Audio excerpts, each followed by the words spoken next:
We'll begin with a roll call. Kelly, could we start? Yes. Kelly Hales. Kay Van Buren.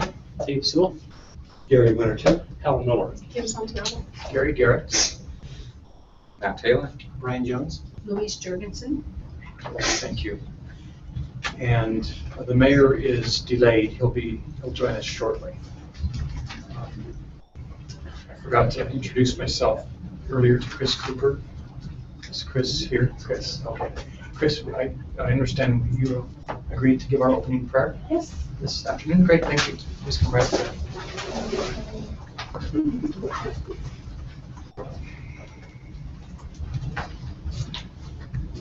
Our Father in heaven, we are grateful to be gathered here on this beautiful day, and we thank Thee for being able to be here and to meet under these conditions of freedom in our country. We thank Thee, Father, for those who serve and protect our freedom and ask Thy blessings upon them. We are grateful this day for these servants that have agreed to meet and work towards the good of our city, and we thank Thee for their efforts and ask Thy blessings upon them. We thank Thee for all that Thou hast bestowed upon us and ask Thy continued blessings and protection on our country and our city. And we say these things in the name of Jesus Christ. Amen. Amen. Thanks, Chris. I understand you work in HR. Yes. I think we get a daily email from you. Yes, It's nice I to do put a recruitment and face- job postings. Yes, wonderful. Yeah, Thank you. Thanks for your help here today. If council members have had a chance to review the minutes from our last meeting, the August 4th work meeting, I'll call for a motion to approve those minutes. Actually, would like a little more time to go through part of it. There's part of it that wasn't totally clear to me, and I wanted to go back and just listen to the recording and see if we can clarify that. Okay, would you mind continuing to the next meeting? That would be it. Would you like to make a motion to continue this? Yeah, I'd like to make a motion to continue it to our September September 15th. 15th. Okay. Second? So Gary Winterton, those in favor?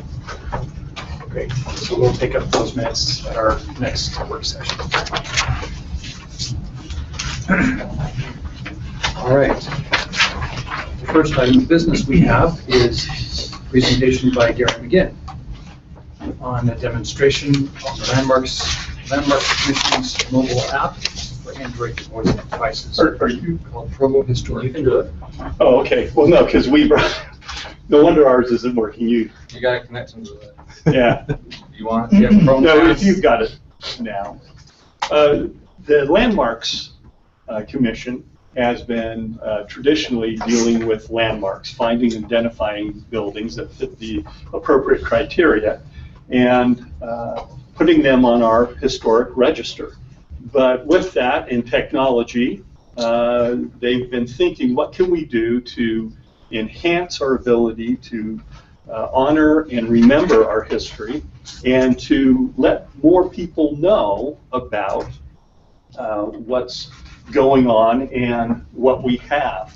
So the Landmarks Commission, in working with staff, has developed an app that can be downloaded. And I have Dustin and Josh from Community Development here who will walk us through the app, and Susan Bales, our chair of the Landmarks Commission, is here also. So we'd like to just show you this app and talk a little bit about it after. So Josh, Dustin, if you want to come up, and Matt, since you've got yours up, let's go ahead and use yours.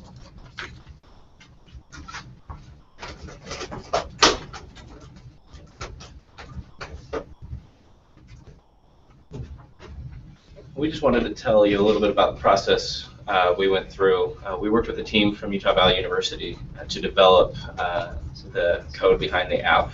That was a 2-semester project that we worked with them. And we worked with staff and Landmarks Commission together to develop the necessary information and also coordinate the development process to develop the app. And Susan Fales, as Gary mentioned, is here. She's our current Landmarks Commission chair, and she's going to talk just a little bit about the process that we went through and how Landmarks Commission members helped us with that, and how it fits into our overall Landmarks Commission mission. Thanks, Josh. one of the roles I play on the commission is to be kind of the historian for the commission. And so when we selected the 20 sites of downtown Provo and Center Street at University, both East and West Center, then I had the responsibility of going and researching those sites, getting the historical research using a lot of sources, and helping select the photographs that are a part of the app. Ann Lamson, a member of the commission, who is an architectural historian, as well as Josh, both who have that background, then I have no architectural history background, and they took that and added, when needed, that kind of information. And Ann also took the text that I had written and made it a little more friendly for an app. I just wrote the text, and then she divided it up so that people, in looking at this app, which you'll see shortly, could then say, okay, I only want to see this much, but then they had an option of clicking to learn more about that site and the people. And one of the things we tried to do is bring the people for that site, the people who originated the site, who actually had the vision. And I found some fascinating things about our city. I'm not a native of Provo. I've lived here over 40 years, but I'm not a native. And that hasn't been my historical emphasis, was Provo. So I had a lot of fun learning. And I actually went out, I contacted Josh a couple of times, and I said, I went out and took a picture of this building because I didn't remember even seeing this building in all the years I've been here. And that was the Avenue block, as I recall, right there on University. And our hope is that people coming here, both residents and people coming to the convention center and to the temple dedication and open house, will be able to learn more about the city. And I better turn that over, as we don't have a lot of time here. So to take you through the app, right now we have the application in an Android version. We start with an overview map that actually, if location services were turned on, or if you're on your mobile phone, it would center to where you're located and drop a pin on the map showing you your location. So for each site, we have, I'll turn it this way so you can see kind of the overview. For each site, we have at the top a photograph and then the text for the site located below that. For each site, we also have the first photograph for each site. I'll turn it back so you can see it. Is actually a rephotograph of an original photograph or a historic photograph of each site. So there's a slider, and you can actually slide the slider across the screen and crossfade into the modern photograph. So I'm just going to show you a couple of the images from these first few sites because it's quite dramatic. We will go redo this shot now that the site is almost completed and all the construction barriers are down. But we have a number of historic images for each property, going from the historic period up to modern periods. And for the temple tabernacle, we have a number of interior shots. For each site, we also have a narration that we produced as staff, and that Harlan Harrison, a former librarian at the BYU, narrated for us. Former historic Provo Tabernacle. President Munson and other general authorities of the Church of Jesus Christ. So that's an example of that functionality. I'll show you a couple more sites. Site number 2, I think, will be interesting for visitors and for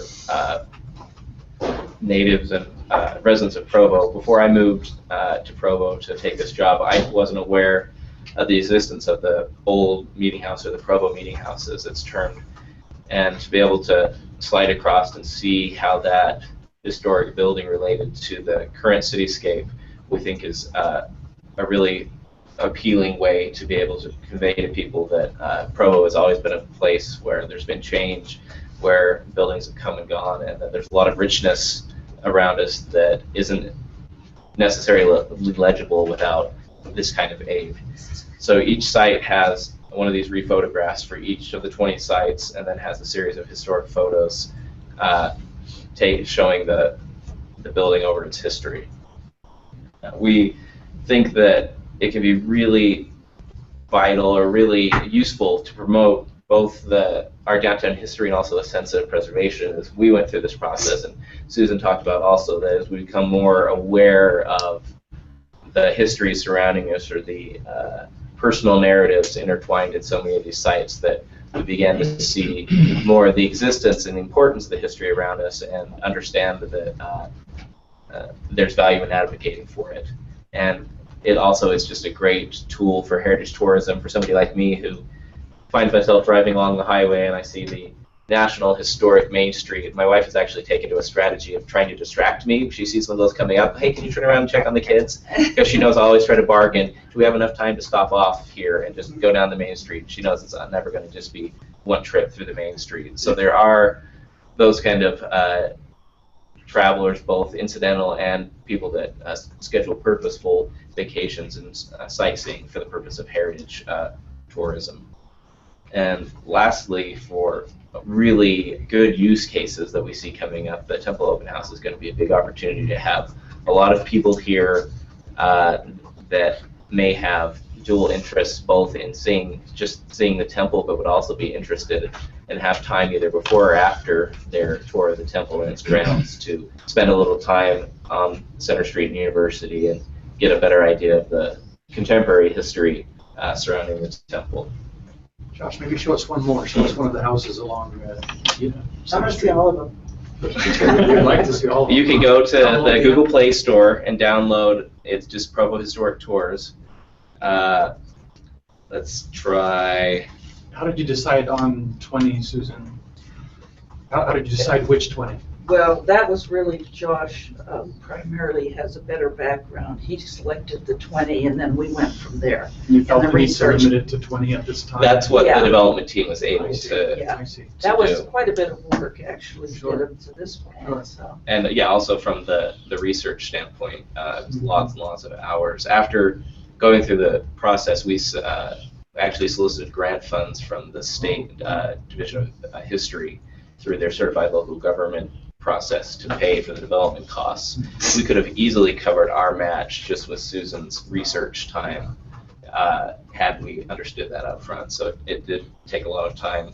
We kind of listed all of the buildings in our kind of statutory historic district and then to Fifth West, and whittled them down to historical importance, architectural interest, and location.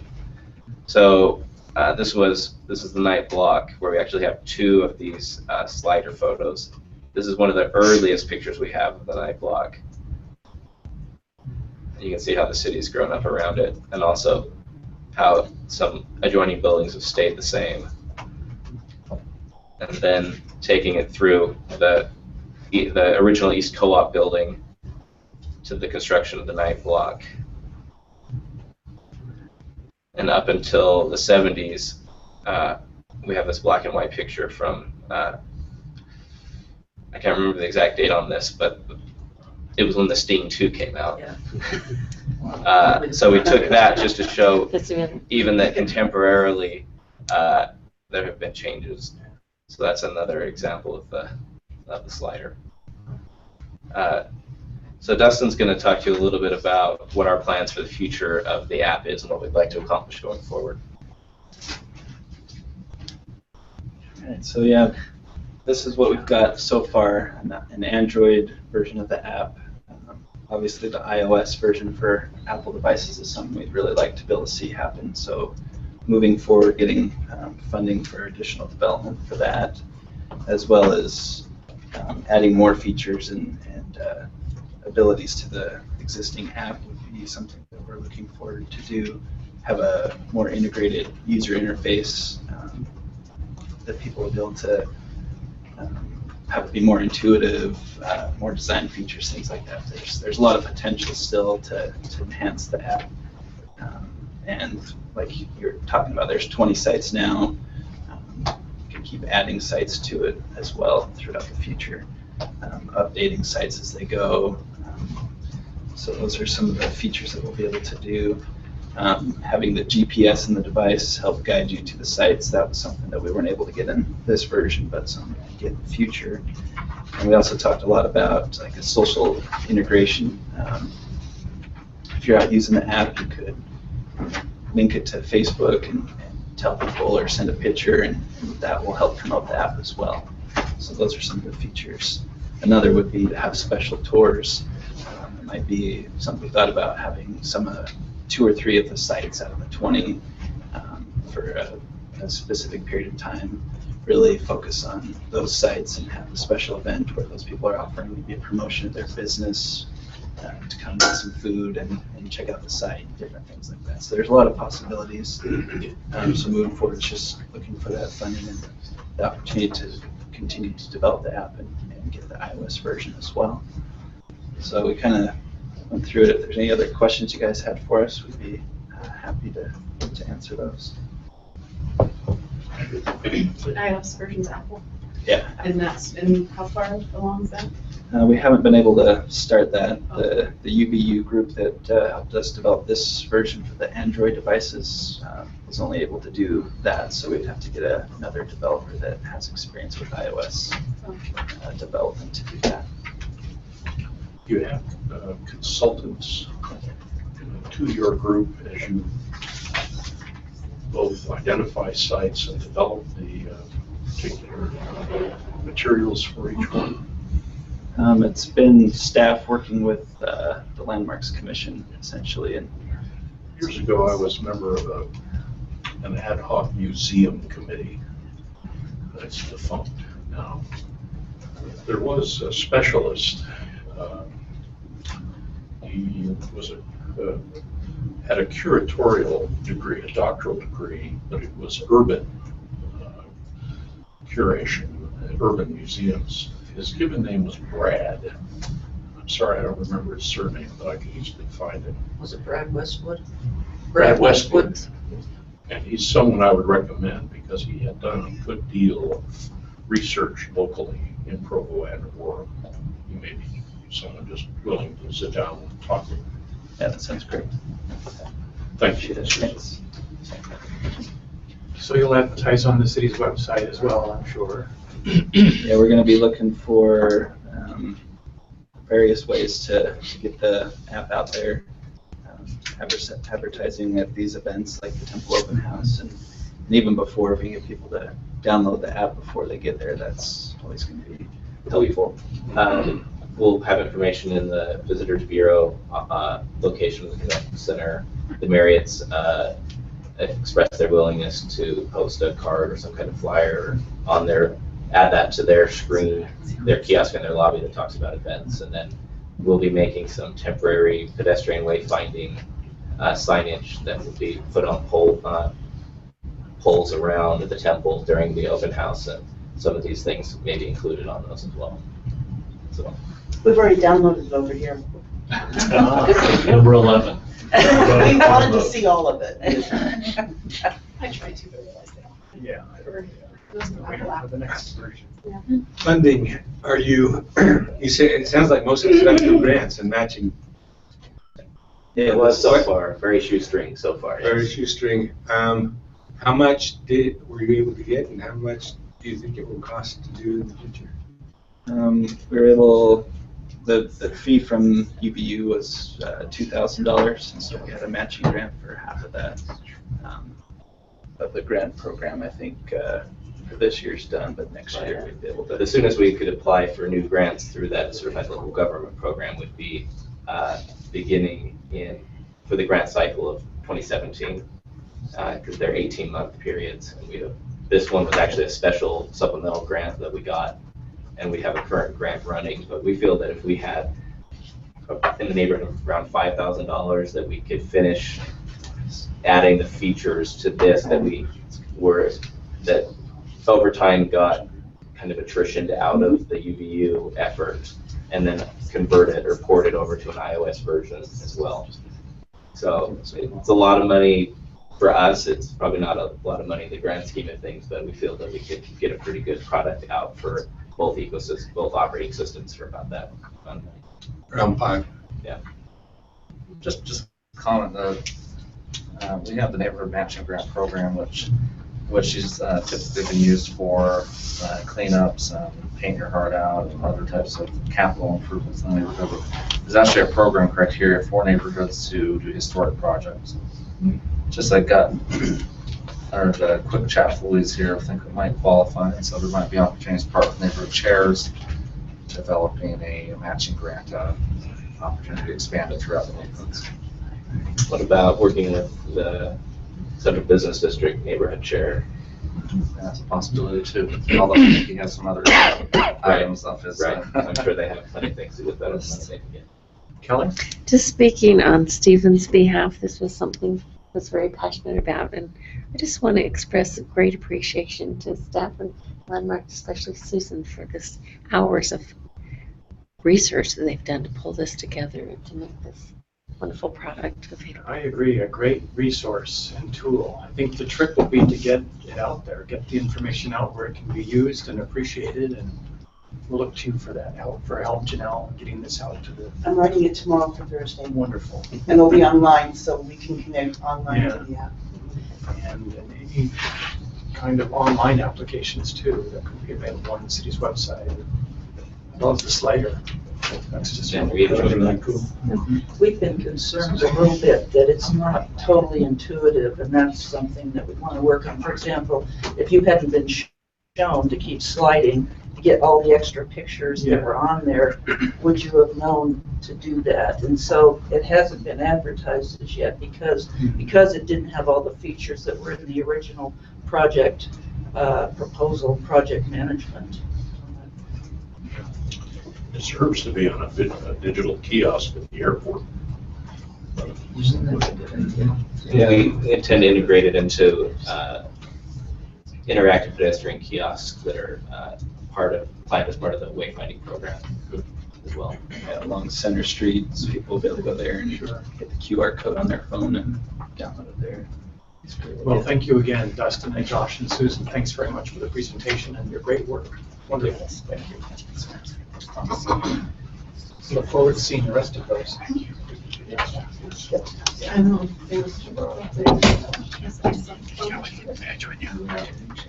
All right. I think I smell like a farm.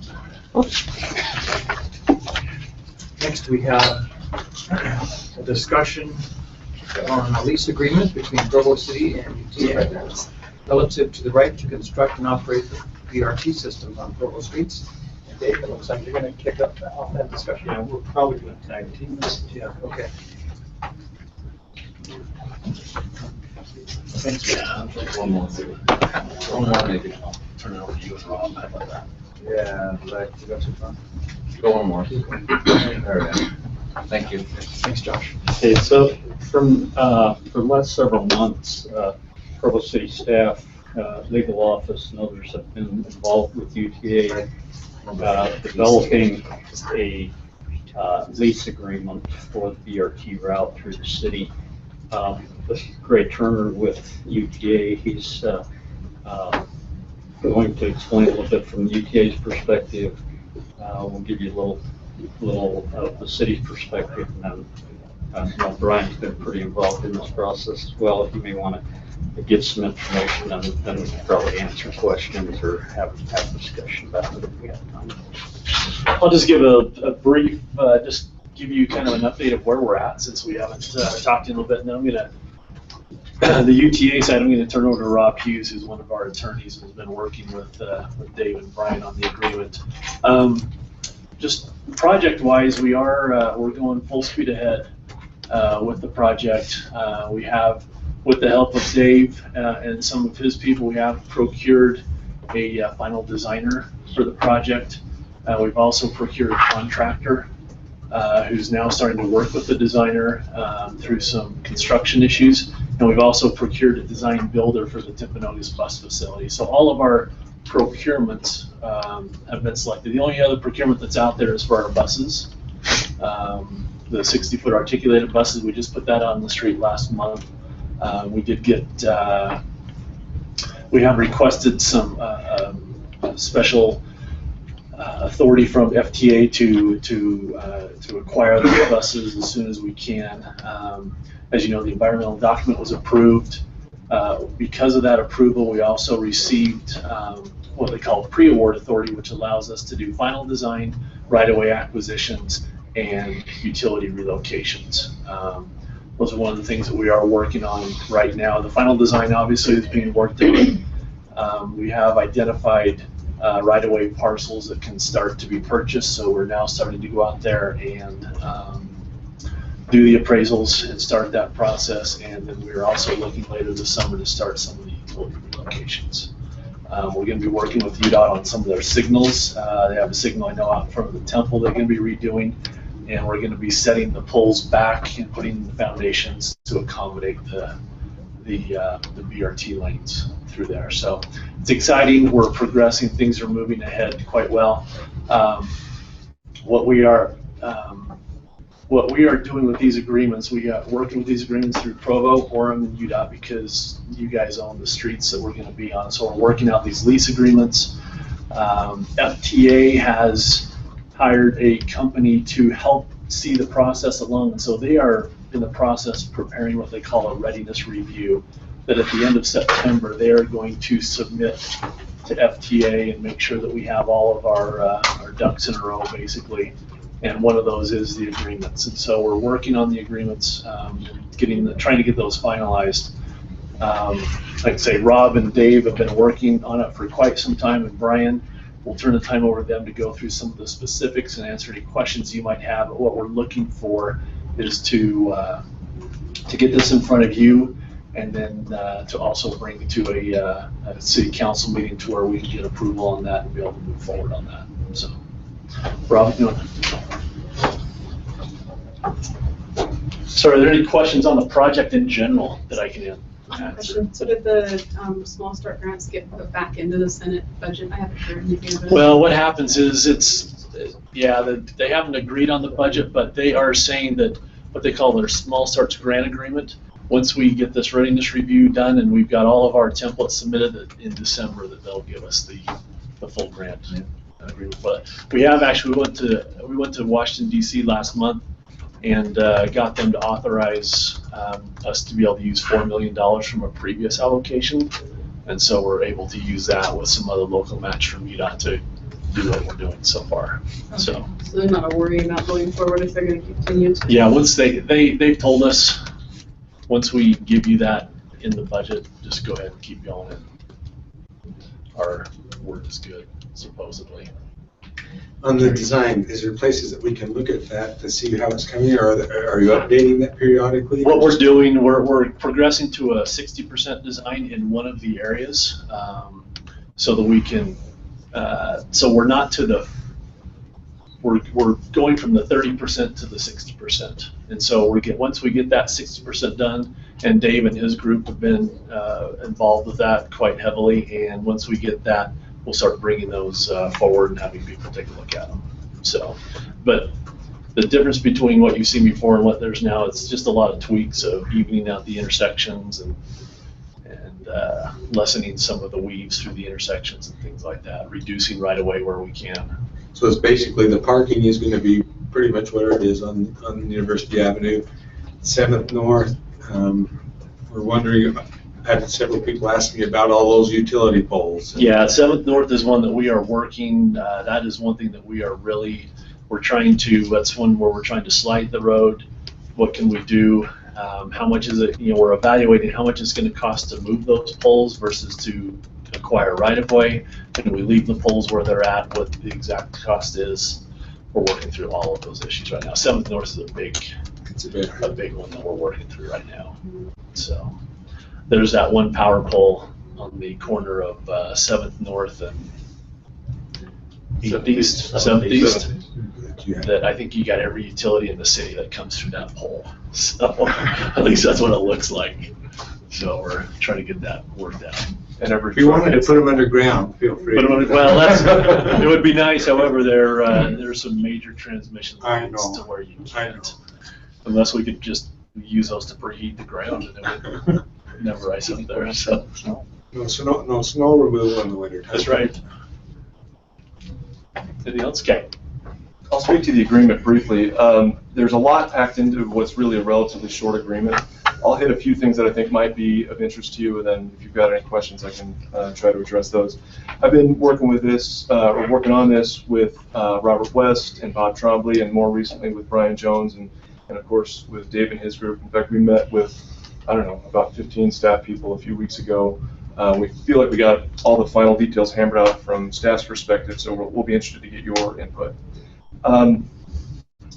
First of all, we are calling it a lease agreement, and it's a 50-year lease term, and that's not a random decision. That's a very specific decision made after a lot of deliberation and discussions with FTA. A key component of the project financing is the in-kind contribution of lease rights, not just from Provo City, but from UDOT and for the small bit of Orem streets. We can take in-kind credit as if it's cash into the project for property rights that are donated to the project. So $1 for the property rights donated to the project gets its a dollar's worth of federal grant money.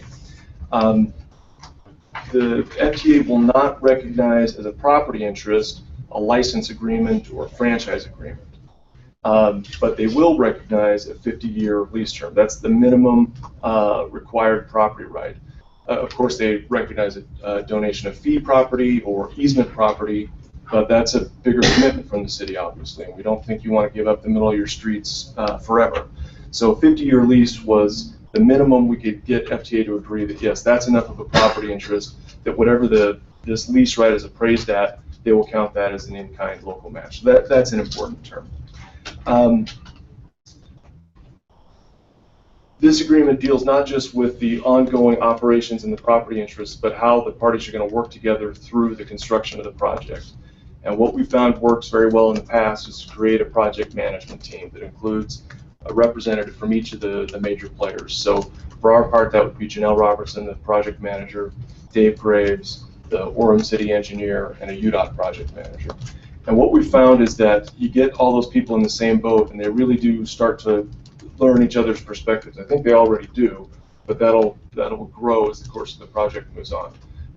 Janelle will learn about exactly what the city wants and what the city doesn't want.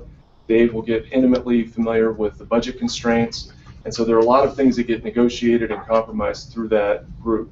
What we ask for is for Dave to get in a position talking with the administration and with the council, so that when he gives us an assurance that, yeah, the council's okay with this or the mayor's okay with this, that we can count on that. So that's a big part of it. So I'm sure you're going to be seeing a lot of Dave as the course of the project moves forward.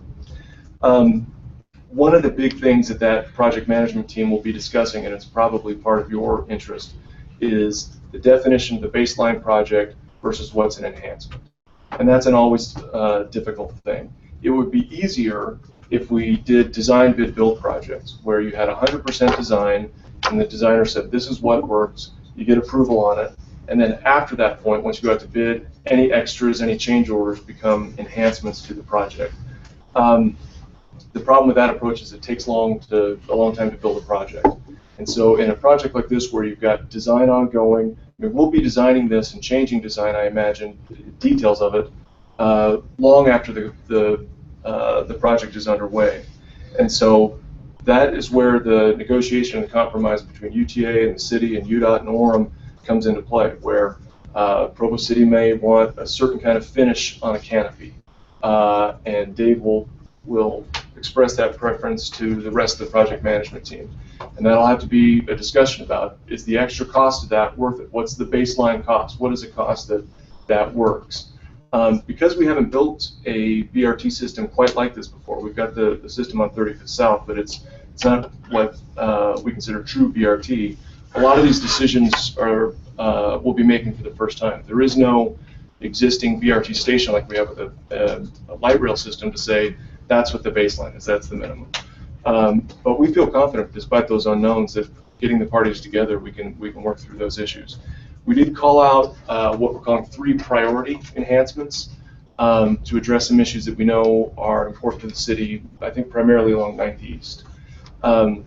Those are listed in Exhibit, I think it's B, to the agreement, and they're listed very sparely. And the reason for that is that they're cut and pasted directly out of the finding of no significant impact. That's what we can commit because that's what FTA has said is the approved project. We believe that the idea behind the priority impact, or priority enhancements rather, is that instead of saying to Provo City, well, if you want gold fleck paint, you're going to have to pay for that. There are certain things that if there's project budget available, the project budget will pay for. So those are sort of the top priority enhancements that we know the city is interested in. And if we get to the end of the project and the city still wants to do those and the money's available, those will be project costs. And then the last thing I was going to talk about was just the schedule, but Gray already hit it. We want to make sure we get this right, but if we can get it right quickly, that would be great. FTA and the consultant that's looking over FTA and our shoulder is putting a lot of pressure on us to get this done in September or early October and keep things moving. So we appreciate your input and getting it to a place where the city's comfortable signing. So we don't have Exhibit B? I think it is there. It's in Oh, the But you see, it's very brief. I didn't go beyond the signatures. I thought that was a lot. And so those are sort of intentionally general, because that's how it was phrased in the FONSI. What we're hoping is that as we get through the design process and decisions about that, those issues are made, and we get something more concrete and some actual design, that this language is general enough to accommodate those sorts of things. Sure. Yes. I had a couple comments I wanted to throw in before I do. I guess I had one question for Rob. Rob, I've been asked by a couple of council members about the 50-year term, and you've already addressed that. One thing that we hadn't discussed before is the renewal for 50 years also a requirement of FTA, or was that just a default because the initial term was 50 years? It was a default. So we had, one of the challenges of this is, we've got 3 different jurisdictions that we're dealing with, and then on the other side we've got FTA that wants to make sure that for the $65 million in federal money they're going to put in, they get enough to know that it's worth it. And I say that just to mention that just in the last couple of days, UDOT asked a very similar question about the renewal term.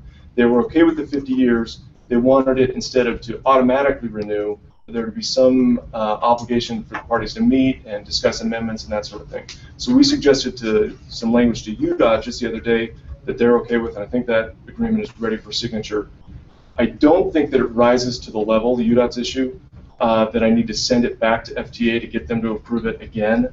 The elimination of the 50-year term entirely is something I'll probably, if that's the way the council wants to go, I'd probably raise to their attention. I don't think that that's a deal killer for FTA. I think what they're concerned about is that the minimum term is 50 years. Right. But I am trying to predict what a lawyer in Denver is going to say. So. Thank you. Yeah. A couple other items I just wanted to mention because I was asked questions about them by a couple of council members. One was, and these are both in Section 4 of the agreement. In Section 4C, one of the questions was, well, what happens if what's the obligation of UTA if the system goes away? And the very last clause of 4C, you'll notice, says that UTA shall, upon Provo's request, remove all of the UTA facilities within 6 months of termination. But recognize that clause is dependent on the paragraph above, paragraph B, which lists 3 reasons for termination. One is abandonment of transit services, or non-provision of transit services for at least 1 year, or a material breach. And that leads into the other question that I was asked, which was, does abandonment of the BRT system constitute abandonment, and if BRT is replaced by something else? And the way this is currently drafted, it says transit service rather than BRT service. So right now, as it's currently drafted, I think it's my understanding, I don't know if Rob agrees, that say we replaced BRT with light rail, that the lease agreement would continue in effect because there would still be transit services. I would agree with that interpretation. I can't say that either of us were smart enough to actually thought about that, or maybe we were just lucky that we said transit service instead of bus service. And so that's an issue that we need. I mean, anyway, the council has to make a policy decision there whether that's what they intend or not. But that, as it currently reads, it just says transit service. And then the one other thing that I would add on to what Rob said is, so paragraph 8B talks about the baseline scope, and Rob has explained that well, and Dave may have additional comments about this was this paragraph we spent a lot of time on. There was a lot of discussion about what baseline scope means because of the fact that we're just at the 30% drawings now.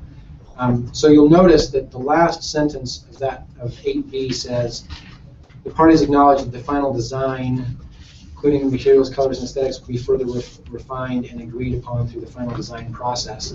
So I wanted to point out to the council, in case they hadn't already noticed, that as we negotiated, one of the things that I insisted on in representing the council's interests with regard to that was paragraph 19B makes future agreement on the definition of baseline scope a condition precedent of the agreement being binding, meaning that when it gets to the point where that baseline scope has to be finally agreed upon, failure to agree upon avoids the agreement.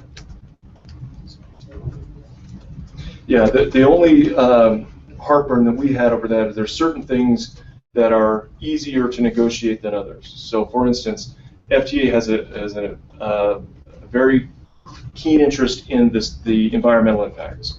So if there were a change in the project that required the acquisition of a new property or required greater impacts to a park, something like that, that changed the right-of-way width or the footprint of the property, that's something that has been sort of set by FTA, and we can only change that by going through a reevaluation of that FONSI process. But in terms of the kinds of things we anticipate, the final design, the materials, the finish, that's the stuff we usually end up discussing. That is subject to negotiation, as Brian said. Yeah, and I think that Rob brings up an excellent point. So just to make sure that I haven't overstated the case, I don't mean by that when you get to the 19B means at the point when it's time for agreement, we can argue for anything we can envision. It means that we can argue for things that are reasonably within the definition of baseline scope as already defined above. But we do have to come to some final agreement about what that term means as we move along, as was said, from the 30% to the 60% to the final drawings. And the project team will be the one to decide what the scope is? Yes. Will the executive team be involved in that as well? If or only there were a does it just be- dispute, it would get then it would go escalated to up to the executive team. Brian, are there any things in what you've mentioned that would constitute concern on the part of the Federal Transit Authority? They've already reviewed it as currently drafted, as I understand it. So. The draft you have, I think, which I sent out in late July, FTA looked at it. I think the second or third time they looked at it, they suggested a couple of really minor things. The one thing that you might want to know is that it would be in paragraph 8C. That's where we discuss the priority enhancements. They've requested, and I put request in quotes there, that we add a sentence at the end stating, and you might have this version. I sent it to council, but I think it was after it got circulated to the city council. But at the end of 8C, they wanted to say the use of FTA funds to fund the proposed enhancements on Exhibit B is subject to FTA approval. So what they're concerned about, they don't. It used to be that if a project had a $65 million grant and you came in at $60 million, you could spend $5 million on other things, extras, so to speak. You can still do that, but FTA now requires us to sort of run those past them. Their council assured me, I shouldn't say assured, suggested that the types of enhancements we're talking about are not going to be problematic. It's not gold fleck paint, right? They're safety improvements, they're improvements for the neighborhood. So she was encouraging that the type of enhancements we're talking about would qualify for FTA funds, but she wouldn't promise it. The other thing I would note is that if there were, let's say in that circumstance that it was $65 million with 5 left over, even if FTA said no, you can't spend federal funds on that, we would still have the $2.5 million of local funds. We could still spend project costs on it. We just wouldn't get the benefit of the matching. Okay. Thank you. Oh, yes. On 3C, there just I think it's just an incomplete sentence, but it says, let's see. So following the completion of the project, UTA will convey and dedicate those areas to Provo in a manner to be determined by the Provo. Oh. Is that Provo City? It probably used to say the city or by, City. yeah, by Provo. Thank you. So the areas that are taken by eminent domain would be good for the council to see it, because depending on the upkeep and whatever the cost is to maintain that property that is taken by UDOT and then given over to the city, it'd be nice to have the council involved in whatever's. Does the council want to exercise eminent domain or leave that to UDOT? Want to? I mean, I think I know the answer, but. And Rob, just to be clear, this paragraph only applies to those parts of the streets that are described in 3A that we. Yeah. Right? So these are like the middle of 700 North and the sides of 900 North, and it's just the street itself, right? Is that what you're saying? Or? No. So there's a couple of different kinds of properties that we're talking about. There's the center strip, so the center of 7th North, for instance. This paragraph, but in 3, what is it, A, where we list all these properties, we're also listing rectangles along the side of the streets in certain places for station areas. Some of those we don't, or the city doesn't own yet. So, for instance, I believe there's one out in the Novell area, or maybe it's in the Provo Mall, that is currently private property that the city is saying will become part of the lease. Well, of course, the city can't lease it to us because the city doesn't own it. So the idea here is that instead of coming back with an amended lease later, we state that there are some properties the city doesn't own yet. We will go about acquiring those, hopefully through negotiated transactions. We'll convey those to the city, and then the lease will automatically take effect as to those. So the ground will be leased to the city, but the facilities will still be maintained by UTA.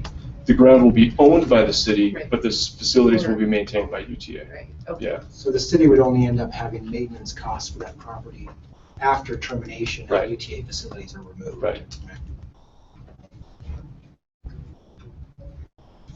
Sorry. No, thank you. More questions. I think sometimes we're known as the Provo. The Provo. I like it. Let's see. You answered most of them. Okay, so then what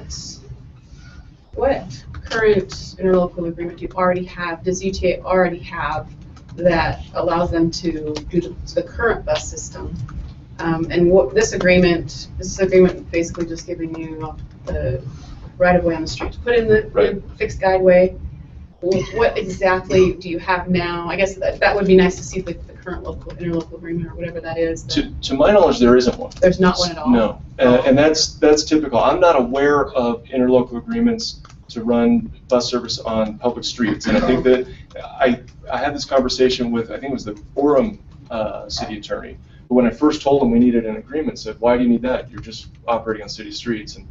And so I think the position of the city, and I don't want to misstate it, is that because they're public streets, anyone can drive on them.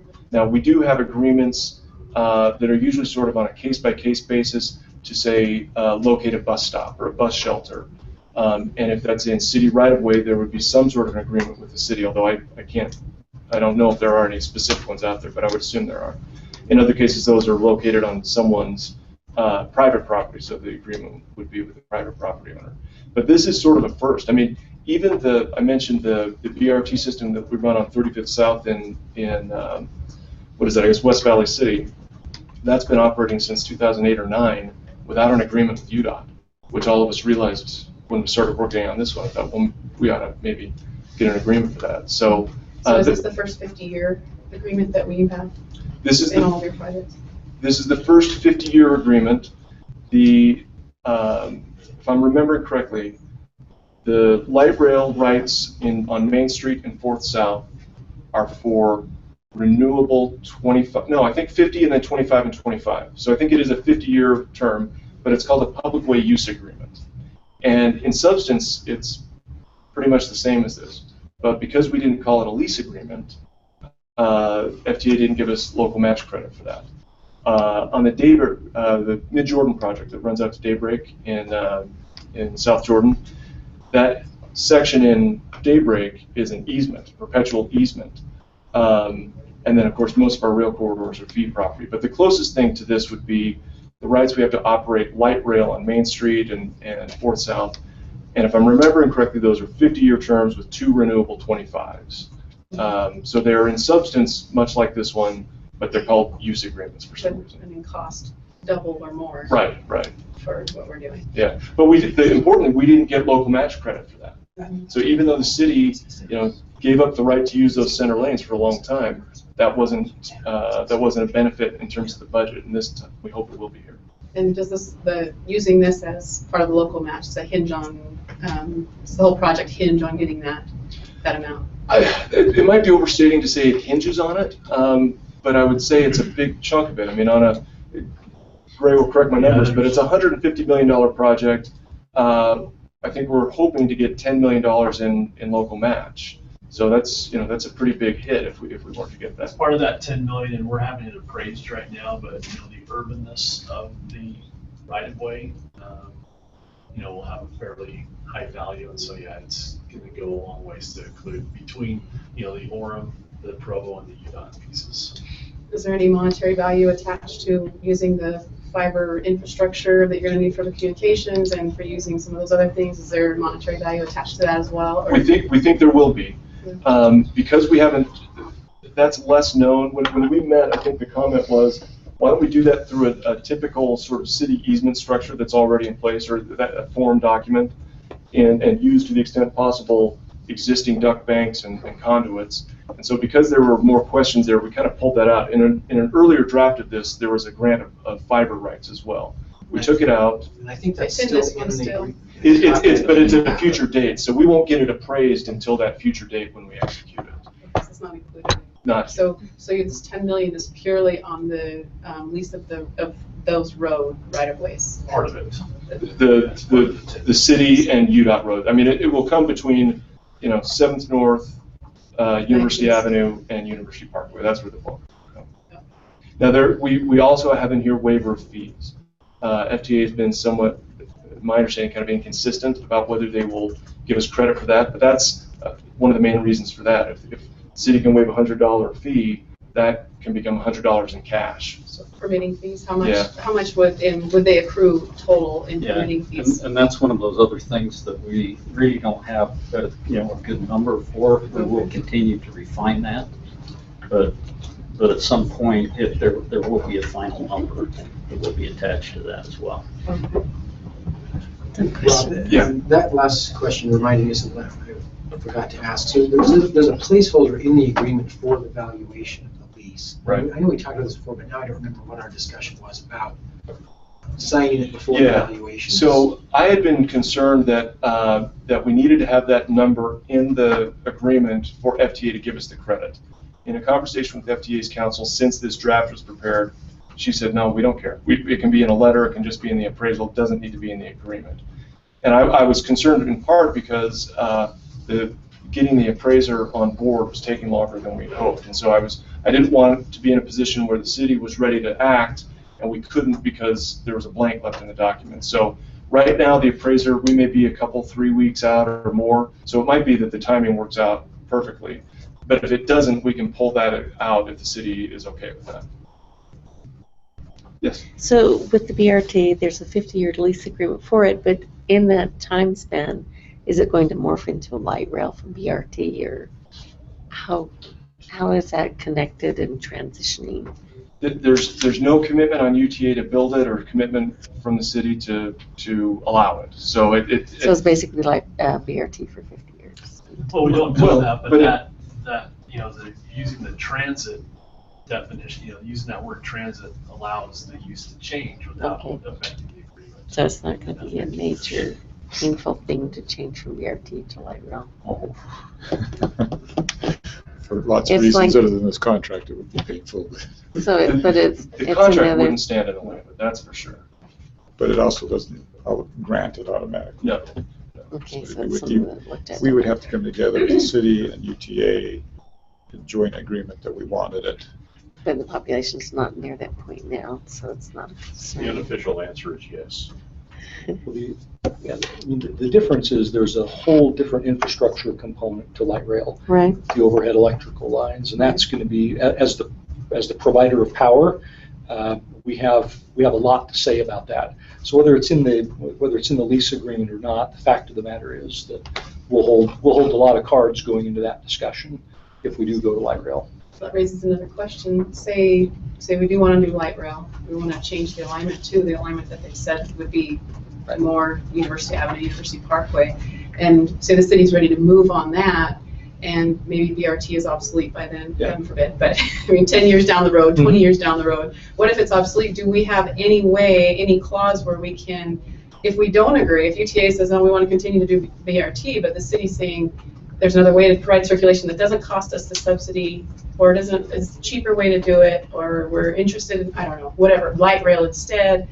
If there's a disagreement on whether BRT should continue, is there a clause for the city to get out? If the city decides, you know what, we should probably, try to go a different direction. Yeah, that's a great question. I don't think there's, at least as I understand the agreement, if UTA continues to offer transit services within the corridor, the lease agreement remains.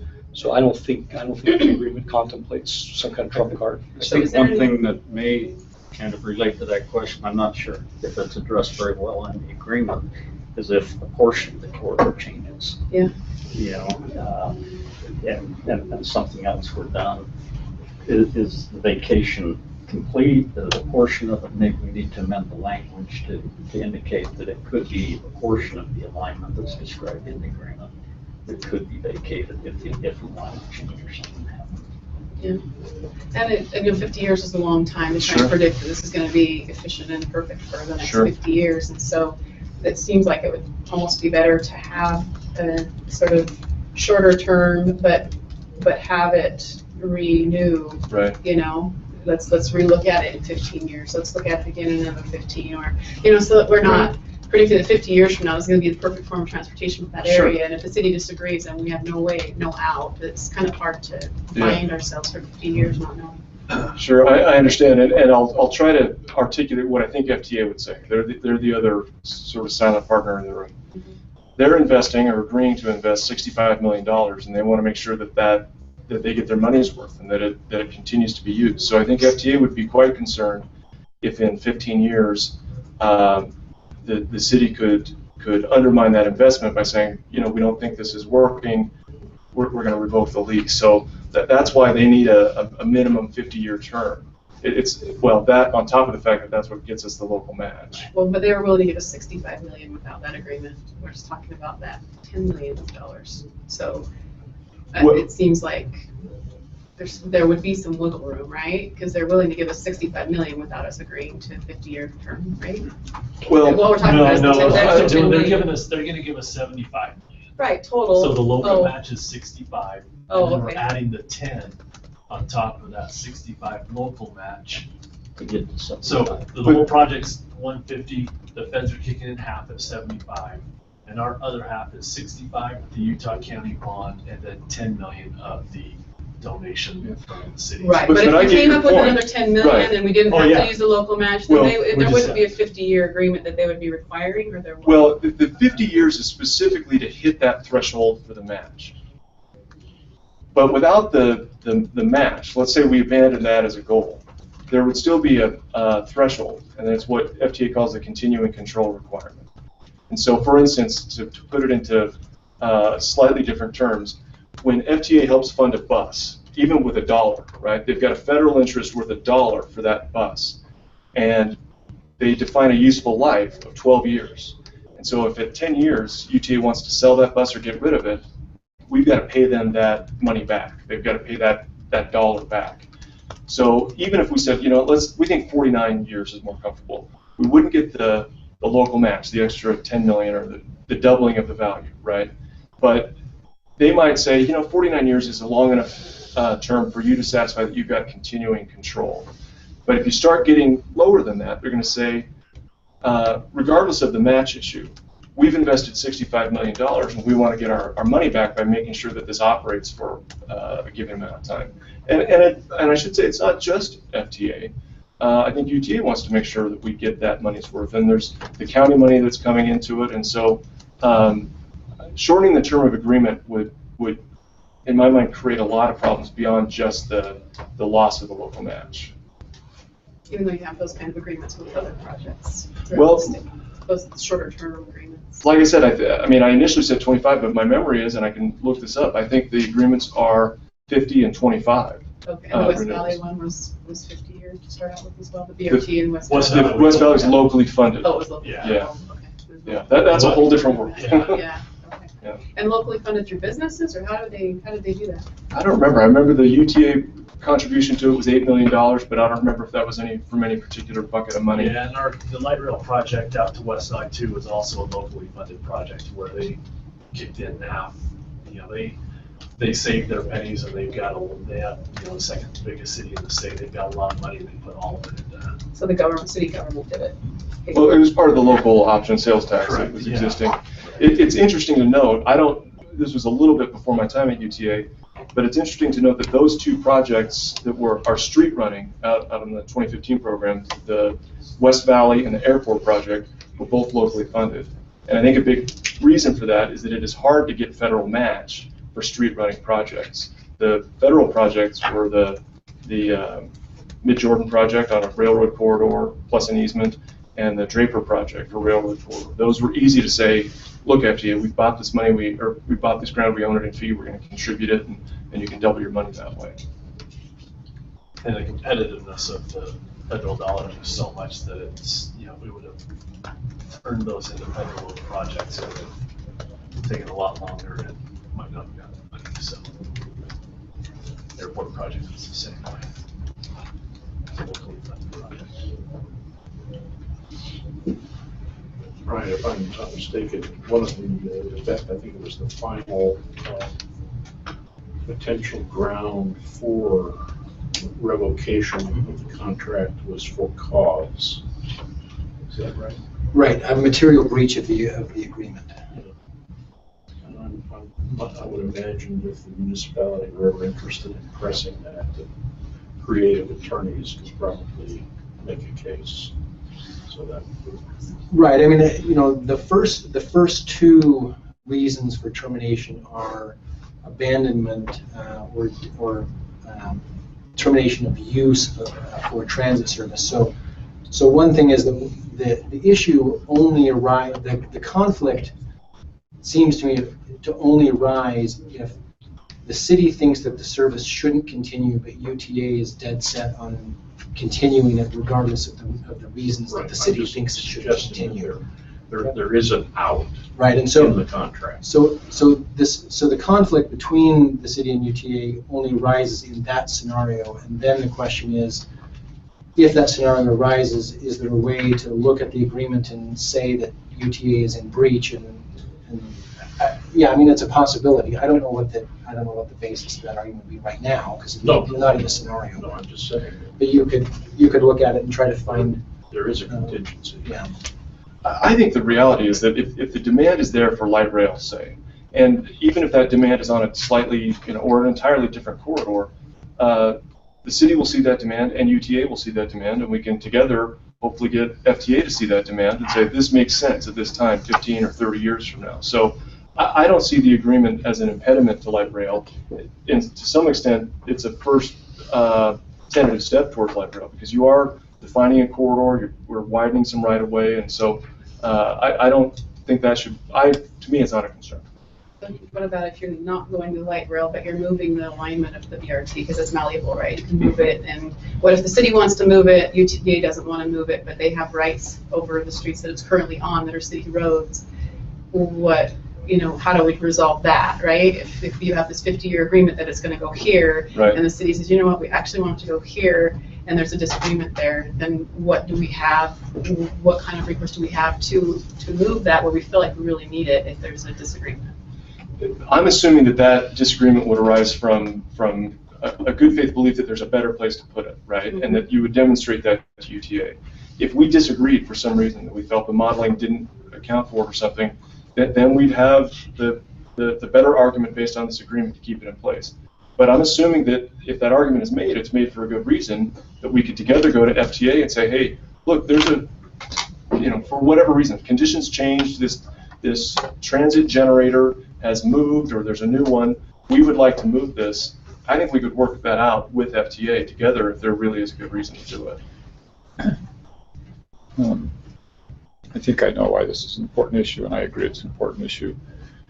Is it possible to predefine terms under which we would mutually agree to move the route? So, for instance, hypothetically, the city shows data that another route has better ridership. And of course, you've got all the costs associated with that. But at least I think the council, I'm feeling, would like that, to know under what terms and conditions the route could be moved, and that if those were met, that the route would be moved. Well, and say, I mean, there might be infrastructure costs that the city can't necessarily afford, but say you want to put it on a street that doesn't have the infrastructure, but there's a stretch where you could maybe get to another station a little bit longer than UTA likes to have them, and then what do you do with the infrastructure that's on a street you don't want it anymore? And that's kind of the disagreement where, it might want to try to morph it a little bit and work it as you can afford it, or as the city can afford to do it, but maybe UTA is not willing to do that because you already have the infrastructure here. And does that make sense? I think so. There is a sentence in item 16 that kind of addresses that, talks about the UTA will not disapprove approval request for minor modifications to the alignment of the BRT lanes. I'm not sure if that, I'm not sure that it contemplated a reroute, but that would be at the city's expense. Yeah. Could we maybe, tweak that a little bit to maybe address some issues? I think if that were, if we go down that route, it's likely that UTA may want to take a similar approach as we have in this paragraph and say, if the city feels that strong about it, it may have to be done on the city property. So there's something we can, I think, easily agree to, and then something that I just don't think we can agree to at all. So what's easy to agree to is that anytime the city's got a concern about the existing alignment and wants to talk about changing it, we can agree to sit down and talk about it and explore it and consider all those things in good faith. What I don't think we can agree to is that it will be moved. And the problem is we've got the federal environmental process that has defined a corridor and the federal interest in the facilities that sit on that corridor. So let's say we wanted to move it, one block, move one station, one block onto a new street. FTA would require at that point reimbursement of the federal cost of that facility. They might, on a 50-50 share, right? So they're 50%. If this were done before what time period? Or Well, if it's done at all? There's an interesting thing. If it were a bus, at 13 years, you're off the hook. You can get rid of it. When it's a facility like this, they have not defined a useful life. And so the useful life of property, now if it's after 50 years, then our problems are solved, right? But the useful life of a station that has been there for 20 years or 30 years, FTA hasn't defined that life. I don't know how long out they would seek that compensation or reimbursement back. There's just no answer to that. And then depending on the source of funds for accomplishing that move, we may or may not have to go through another federal environmental process to approve that move. If it's all local, maybe you can avoid that. But there's no avoiding paying back FTA for what they've invested in the current project. So, as you probably know, no small amount of effort has gone into determining the best route. Sure. And part of that dialogue was, well, what if we're wrong? And part of the response to that has been, well, that's the beauty of BRT is there are no rails in the ground. It could be moved. And I think if there's pushback right now, it's the sense that door would close with this lease. And is that a fair statement? That whether or not it's the right route or not? Yeah. Too bad we're stuck here. So I think what they're looking for, let me rephrase that. I think what we're looking for is under reasonable conditions, under obvious conditions, how would we do this? Understanding there are lots of obstacles. Right. But if we could overcome those, how could we do this if it was obviously the right thing to do, yet UTA was unwilling to do it? Right. So Rob, let me ask Yeah. a follow-up question. What about, listening to what you just said, what about something that said, if the city wants to reclaim some of the leased premises, they could do so if they provide substantially similar premises that are mutually agreeable, that allow the service to continue, that no federal environmental study is required, and that FTA agrees that the useful life has been satisfied, so there's no reimbursement required. That probably doesn't. I don't, like I said, I'm sort of here trying to predict what FTA will say. I think that probably does it. Those kind of hit the big issues that I anticipate they would have. There would have to be an environmental though if you changed roads. Well, the environmental would be for a new Oh, action. you had what? Federal dollars. Oh, really? Oh, so if city's providing it, then you don't have to have You a, could do a local environmental, which is not as intensive as the federal environmental process. but to say it wouldn't involve an environmental study is would be a deal breaker, right? If we agree Well, that we wouldn't, I there meant wouldn't federal. be, We'll there's just the federal. Okay. just have to massage the language, but I think Brian's on the right track. Yeah, I mean, if we can agree to that, a sort of a process, and I think the key thing for us would be, and primarily for FTA, is that whatever it is, that the last step in that process is their approval. Because then if, we've got a 50-year lease, but if FTA eventually determines that the useful life is 20 years, Right. then we could theoretically move it after 20. Right. Yeah, and I would think that, there's preventative maintenance. I mean, between now and 50 years, those stations are going to be more or less completely replaced at some point. And so I think it's reasonable to suggest to FTA, hey, there's got to be a useful life for the pavement, for the stations. Once that's expended, maybe you acknowledge that your interest has gone away. We can certainly raise that issue.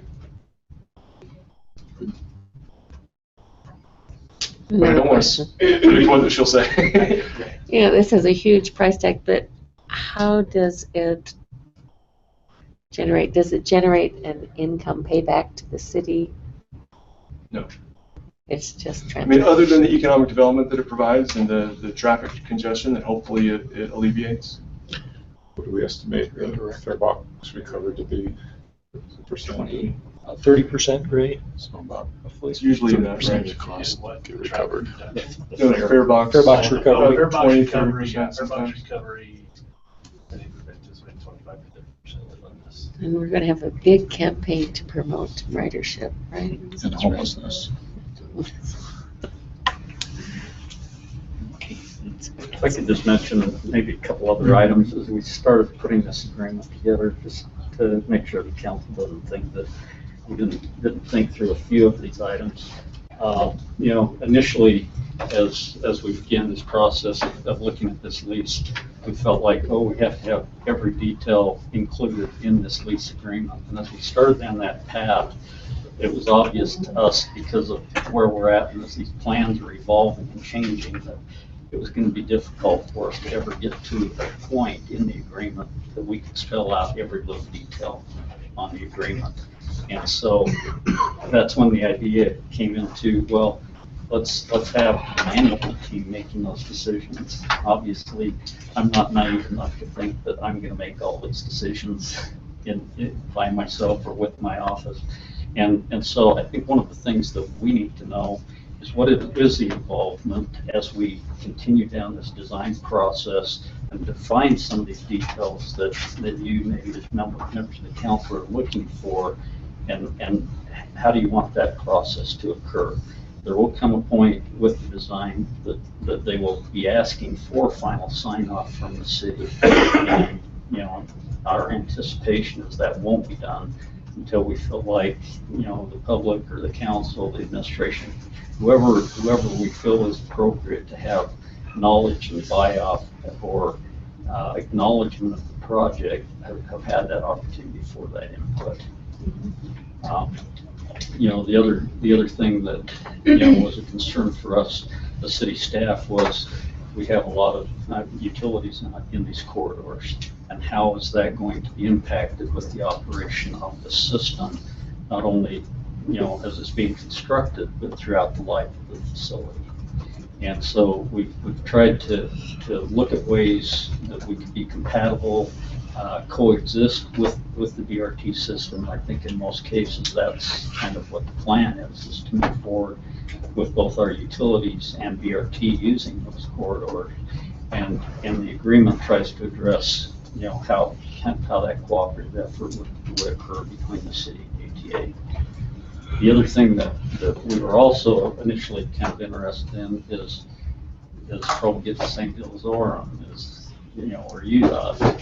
And, as we kind of looked at that path as well, it was difficult because the interests were so varied from Provo and UDOT and Orem. So we've tried to take the approach that we're addressing Provo's interest as we move forward with this, with as little or as much detail as the council administration feels comfortable with. Yeah, our situations are very different. Orem has very little property, but they're all in this, little skin in the game, I guess you could say, where we have quite a bit of private road, city roads that are part of that. Did you feel like the clause in here about the utilities is sufficient for your needs for accessing utilities and for those types of things? As we've looked at it with our departments that operate those utilities within the streets, I think they feel comfortable with where we're at.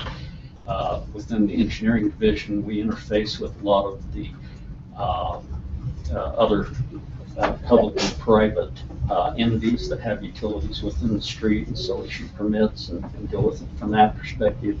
I believe we feel comfortable with where we're at with the agreement. You brought up another question that I had thought about as well.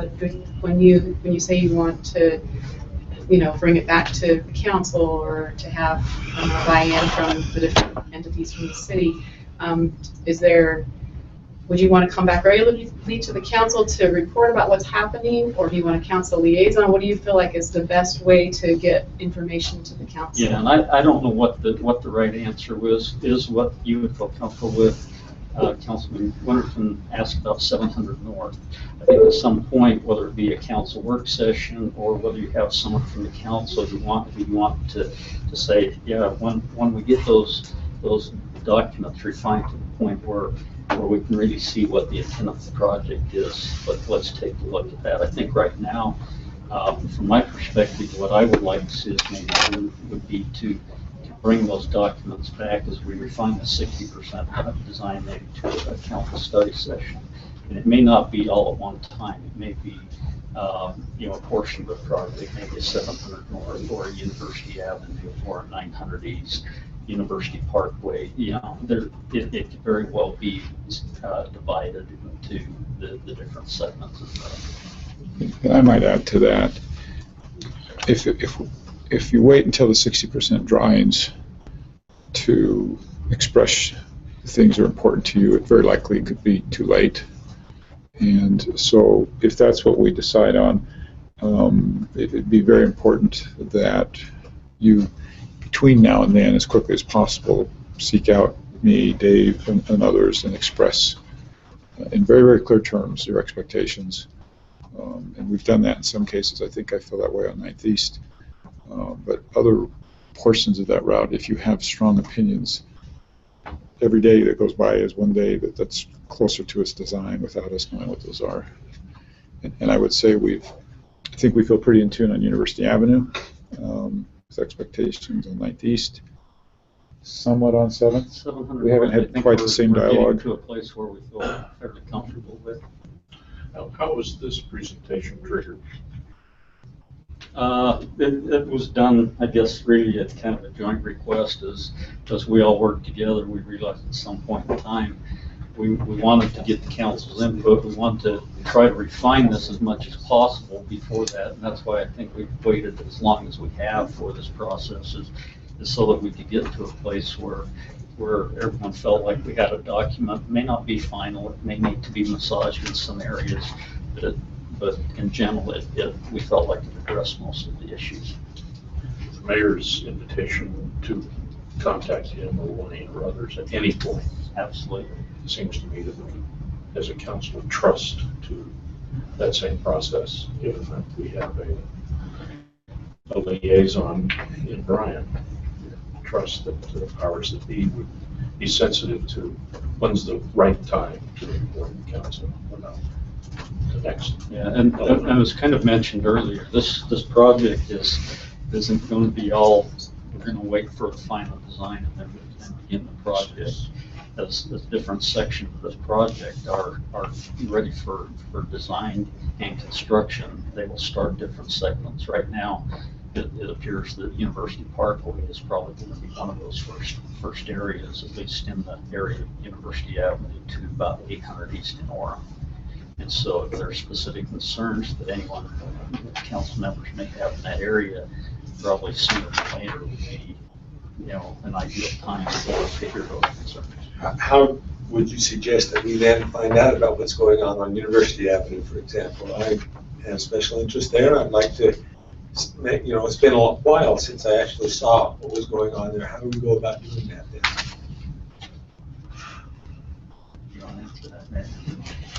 The reason I think I'm not sure fully how to answer it is it's just continuing to unfold, and knowing exactly where to insert you in those moments is difficult. Does that make sense? I understand that, but if we are going to influence it right now, so I would probably say because that one is important to you, let's get an appointment with you, me, and Greg, and sit down and look at where we are today, and make sure you express the things that are important to you. We think we know. I think we've had so much dialogue, but I don't want to make any assumptions. So I would just say let's get an appointment today, lay that down with you and whoever else would like to see our progress on that. If you feel like we're on the right track, then you can go off for several months and not pay much attention to it and come back again in a few months and ask for that update again. So we'll ask you and... Yeah. I think any one of us you can plug into. We're all pretty in tune with this. And, there's meetings going on constantly on this project, and we're getting updates continually. And so I understand. I would tell you what I've asked you to do is exactly what I'm doing with Greg. Where I've been very clear. Is that a fair statement? Dave. Sorry. You're used to that, aren't you? Yes. With Dave. Been very clear with my expectations. I'll check out for a month or 2 months or 3 months, check back in, because I just can't be involved in the day-to-day, everything that's going on. And I think we're just making that same invitation to all of you on the things that are important to you. Stay as close as you want, or feel like it's going in the right direction, then let them go do their work. And we fully support that too, and we're there to help, the project supply Greg with the information that he needs and whatever questions he asks or want to see. Have you got the drawings, or do we need to go up to Salt Lake? You've got basically everything. So we have bi-weekly design meetings with everybody, and then we're meeting with Dave and his group at least once a week, right, Dave? I wish it was only once a week. Yeah. I will tell you this: the more you meet with us, the more you remove from my shoulders the burden of getting this right, and move it to yours. I have another question. On Exhibit B, number 3, where it says private lanes for homes fronting 900 East, what's your interpretation of a lane? And what's UTA's interpretation of a lane? I don't know if you want to answer that, or... I copied it right out of the FONSI, so I'm not sure whatever was intended by the FONSI, but I think that the benefit of that is that it is general. General, so... Okay, but general means they already have private lanes, right? They already have private drives, if you consider their drive a lane. And so I just wanted to make sure that we have a clear meaning of lane, like a road in front of the home. That's what I understood as a sort of a frontage road, for lack of a better word. I call it a frontage driveway. A frontage drive. So whatever that language is, because I think lanes is a little ambiguous, a little too ambiguous, and just want to make sure that we have the same understanding. Well, the problem with that is just what Rob said, it's cut directly out of the environmental document. So if we go and refine that, then we're putting ourselves out there a little outside of that FTA that we don't want to. It's on there, we can define that later. Can you make an addendum to this agreement? We could. I guess the question is, do you feel that lane is too narrow to encompass what you have in mind? I think it can be interpreted to be I what see. they already have right now. Okay. Is there a drawing anywhere that? But no, No, it's I mean, your standard. yeah, and, you know, honestly, to, you know, maybe ease your conscience a little bit about where we're headed, is that the design right now is including the concept that we have for the driveway type area on the east Frontage. side of 9th East. Frontage road. The difference is only about 2 feet, and so that's being looked at as part of the base design, not really the enhancement, even though it's listed in the enhancement, because it's so close to what the base design is. And if they get to the point where we just can't get there with that, then they'll probably drop back to the pathway, the shared pathway on 900 East. But we'll certainly keep, you know, anyone involved or aware of that process. But as it's proceeding right now, that lane concept is what's being developed in the design. And the shared pathway, I think, is what they're concerned about, is it dropping back to a shared path, and the lanes could be their driveway. I think that's the fear, that's the concern, because the idea, I just want to make sure that we're clear on what the idea was, that that's a frontage road where they can pull into their homes and back out when they're not backing into traffic. And there's some sort of physical barrier that separates this road in front of their homes from 9th East that allows the 9th East traffic to go back and forth without these driveways coming off and on and trying to back into traffic or back into buses. And that was the whole idea behind this, was to have that road, not a path, not a walking, biking path, and not just lanes that they already have to their home, but to actual. We actually talked about that language as we were discussing this, but the reason they were left this way is because that's the way that they were included in the environmental document. Yeah, it'd just be helpful if there was an addendum to this agreement before we agree that that's what we're talking about, and not just a shared path, and not defining their driveways as lanes and that. Sure. If it gives you any comfort, and I don't know if it does, but what you described is what's always been described to me.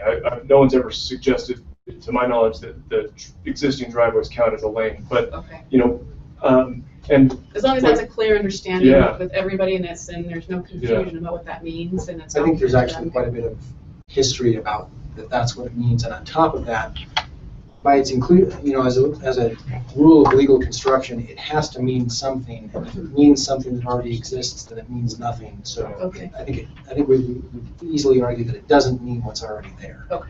Or it doesn't mean a shared bike and walking path, right? But I think that based on the history of what's been That's not discussed. there right now. Right. And the project team, the consultant, has definitely got, you know, that idea that, hey, this is an important issue.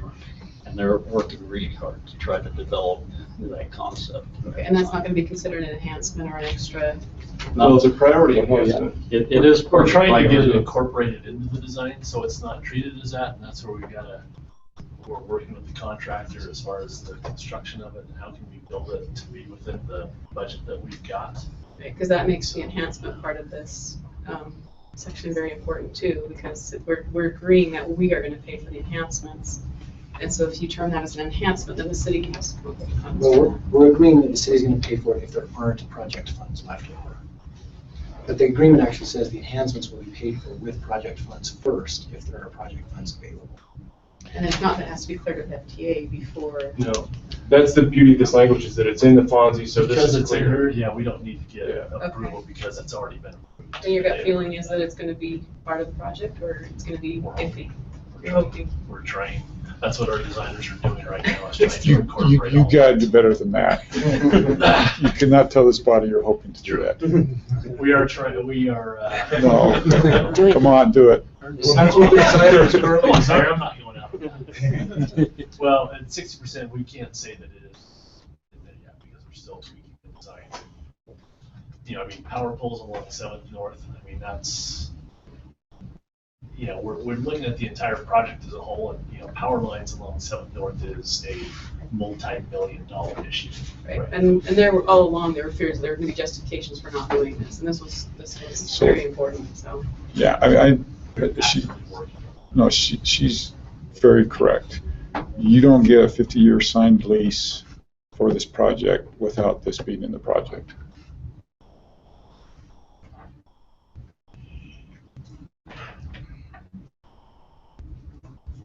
That's the truth.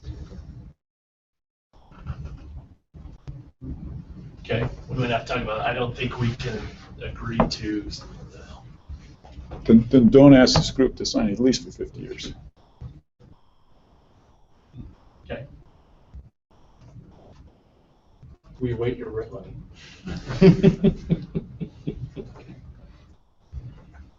Thank you, Dave. And Rob, great, appreciate your update and presentation. We'll work on the next red line here and also getting this before the council for a vote. If not in 2 weeks. As soon as possible. I mean, It sounds like my gut feeling is based on the last few comments, this is going to have to go back to FDA and come back to you, so maybe Let me be clear. I'm not saying it has to be in this agreement. You just can't have comments that are as wishy-washy about this, the commitment to this, as we just heard.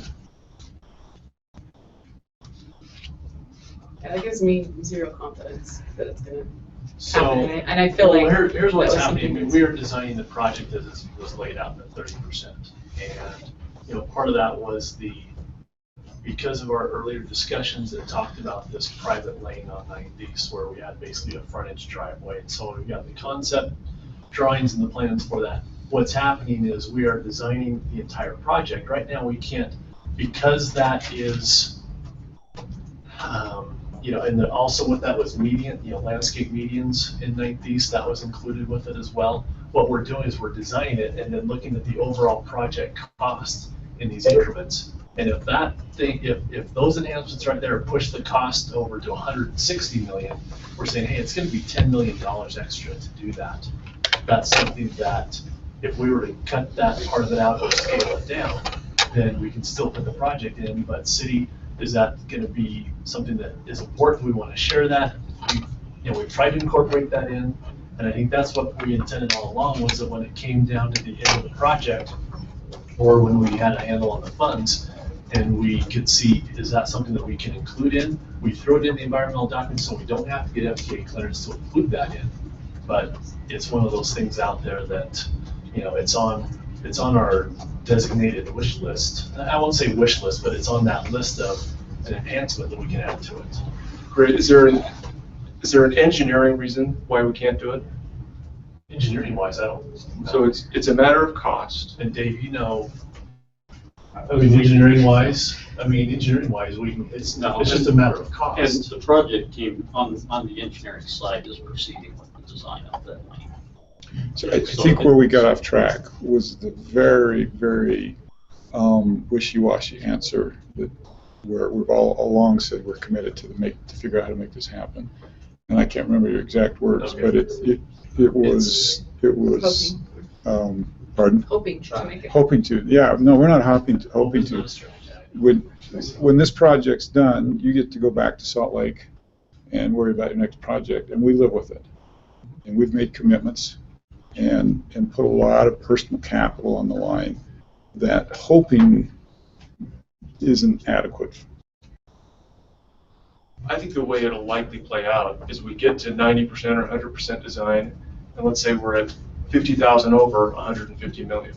And then the question becomes to Dave, which is more important, this lane or these bushes or this power pole movement? And that discussion will involve people in Orem and people in UDOT, and together we'll figure out a way to cut scope and make sure that everybody's happy. What I'm hearing is that there are other things you would cut before you would cut this. Right now it's being designed as we speak into the project plans that the contractor's going to get. It's being designed into that. And once we get the designs to the next level, then we're going to go through and do the engineers and the contractor's estimate to build that, and then we evaluate what the cost is to build this, and then if it's going to go in the project, or do we need to cut, or what do we need to do to get the things into the project.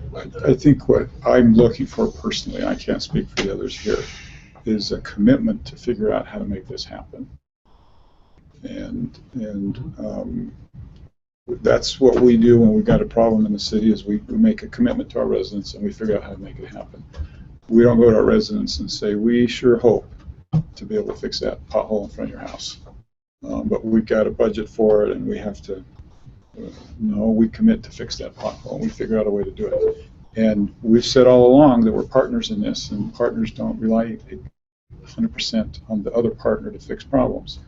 But you've got to understand, and maybe hopefully we're communicating to that, how important this piece of the project is. And we're committed, and we've always been committed to it. That's why we're designing it right now, with the final design, with the authority that we've been given from FTA. That's why it's being designed right now. And I agree with you, Mayor. Once it comes down, when we look at the cost with all these things, and we're committed to put it in, and we might have to have some discussions about how exactly we're going to do it, but we're committed to work through the process and get it in. We're hoping you're committed. It will be part of the project. So UTA has a track record of being able to finish projects on time and under budget. So what's your goal for under budget on this project? That's not quite a fair question. That's not a fair question? No, it's not. No, because we don't go into the project saying, okay, we're going to come under 10 million.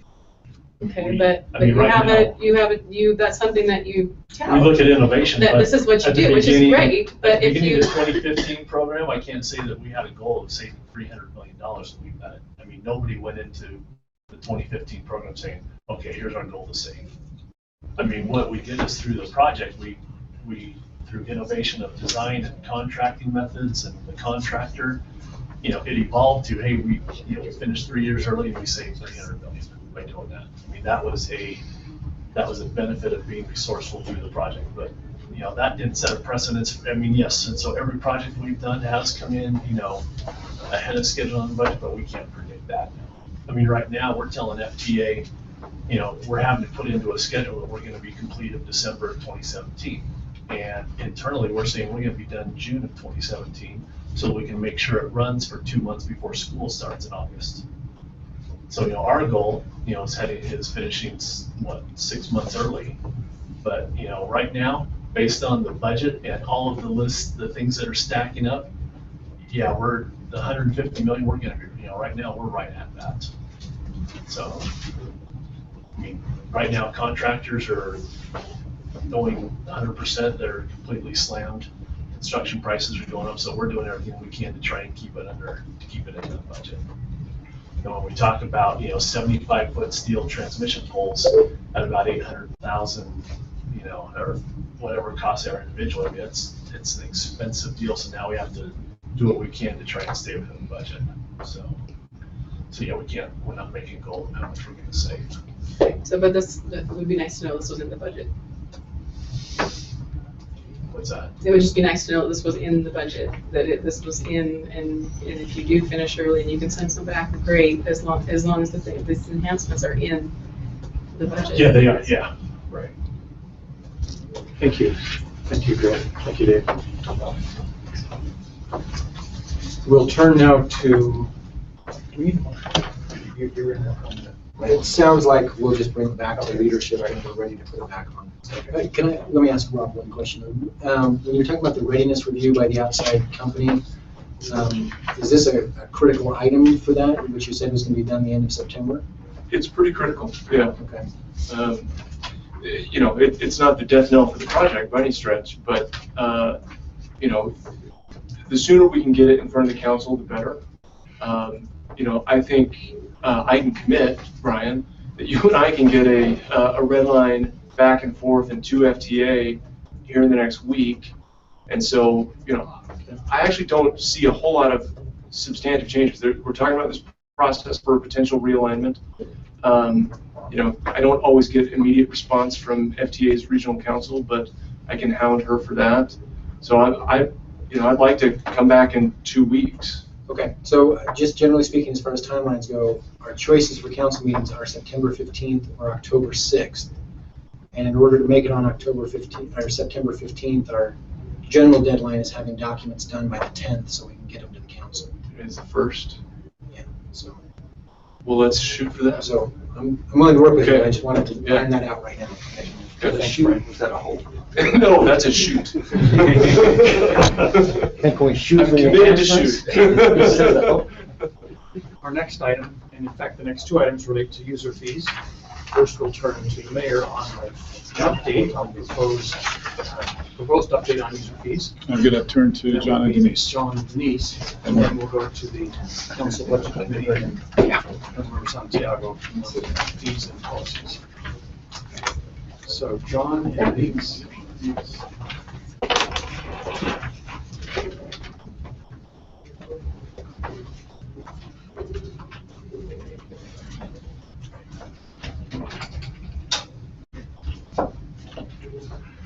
Should be under user fee general plan.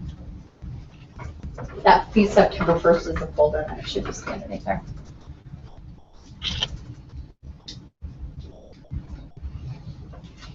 So we had two that we didn't get to last time, I think our last meeting. And the other one, I think we talked at that time, the mayor was here, and also Director Roger Thomas from the Parks and Recreation Department. We had the opening and closing of graves. And something that Roger proposed is that he would come back with all the cemetery fees when the expansion is done. I visited with him this morning, and right now they're on track with hopefully fall of 2016. So what Roger would like to do is just bring all the cemetery fees. That'll probably be our 25 that quarter as we move forward. So the only one that we're going to talk about today is the general plan. And this was a big one. We're using one of our original templates that we tried to do to look at one thing with, this is all personnel related for the most part. And I actually tasked Gary McGinn's office, he's the Director of Community Development, and they did really great shot with this. And then we added a couple of other departments from Public Works, mostly engineering, and we added their time also. So I'm going to turn the time over to Gary, and he can kind of talk through that. This one has a big number. I think we charge $560, and Gary can talk about how time intensive, and you can kind of see what we've done here, and then if he has any questions, then I can. Could you zoom it out? I don't think you can see every, all the columns. Okay, yeah, that's good. I've got a subtotal by the thing that Gary, and then a total, but. And what you'll see are three different types of general plan applications. This one here is somebody walks in off the street, makes an application in our department for a general plan amendment. And these vary a lot. Some are really simple and take hardly any time. Some are kind of complicated, and when they take, often might come in, say, with an annexation or a big change. We take a lot more time and effort with it. But this one is just kind of tried to find an average one. Not the smallest we deal with, not the largest we deal with, when a third-party applicant walks in the door. So if you can scroll down a little, you can see we go through, we put in the template we had, different positions, their grade, the cost, that includes salary and benefits that were coming in, and hours, and so total cost for that. So if you go down, kind of keep going, let's see, and then we have some public works, materials, kind of the same thing. Now if you can zoom out a little bit, we're cutting off the totals over here on the right, bottom right. So adding up on kind of an average general plan application that comes in, as a city, the staff, we're spending probably around $2,100, $2,200 to process a general plan application that a third party would make to the city. Now, a part of that includes a 20% overhead, according to the template. That's just kind of a rough rule of thumb. Lights, paper, toner, phone bills, things like that to come in. And so a fee that we would collect on that is general plan fees, $500 plus a $60 noticing fee. So on kind of your average run-of-the-mill third-party application, the city's going to spend around $2,100, $2,200, and the application fee is going to be around $500. Now, if you keep going down, now this is a general plan amendment, a neighborhood plan. So one of the things that we've been doing now are general plan amendments. And we do neighborhood plans. We've done the downtown plan. We did the Joaquin plan. We're right in the middle of 4 different neighborhood plans. So again, it's the same. The details, what position, grade, rate, the quantity of hours that we're putting in, and the cost for that.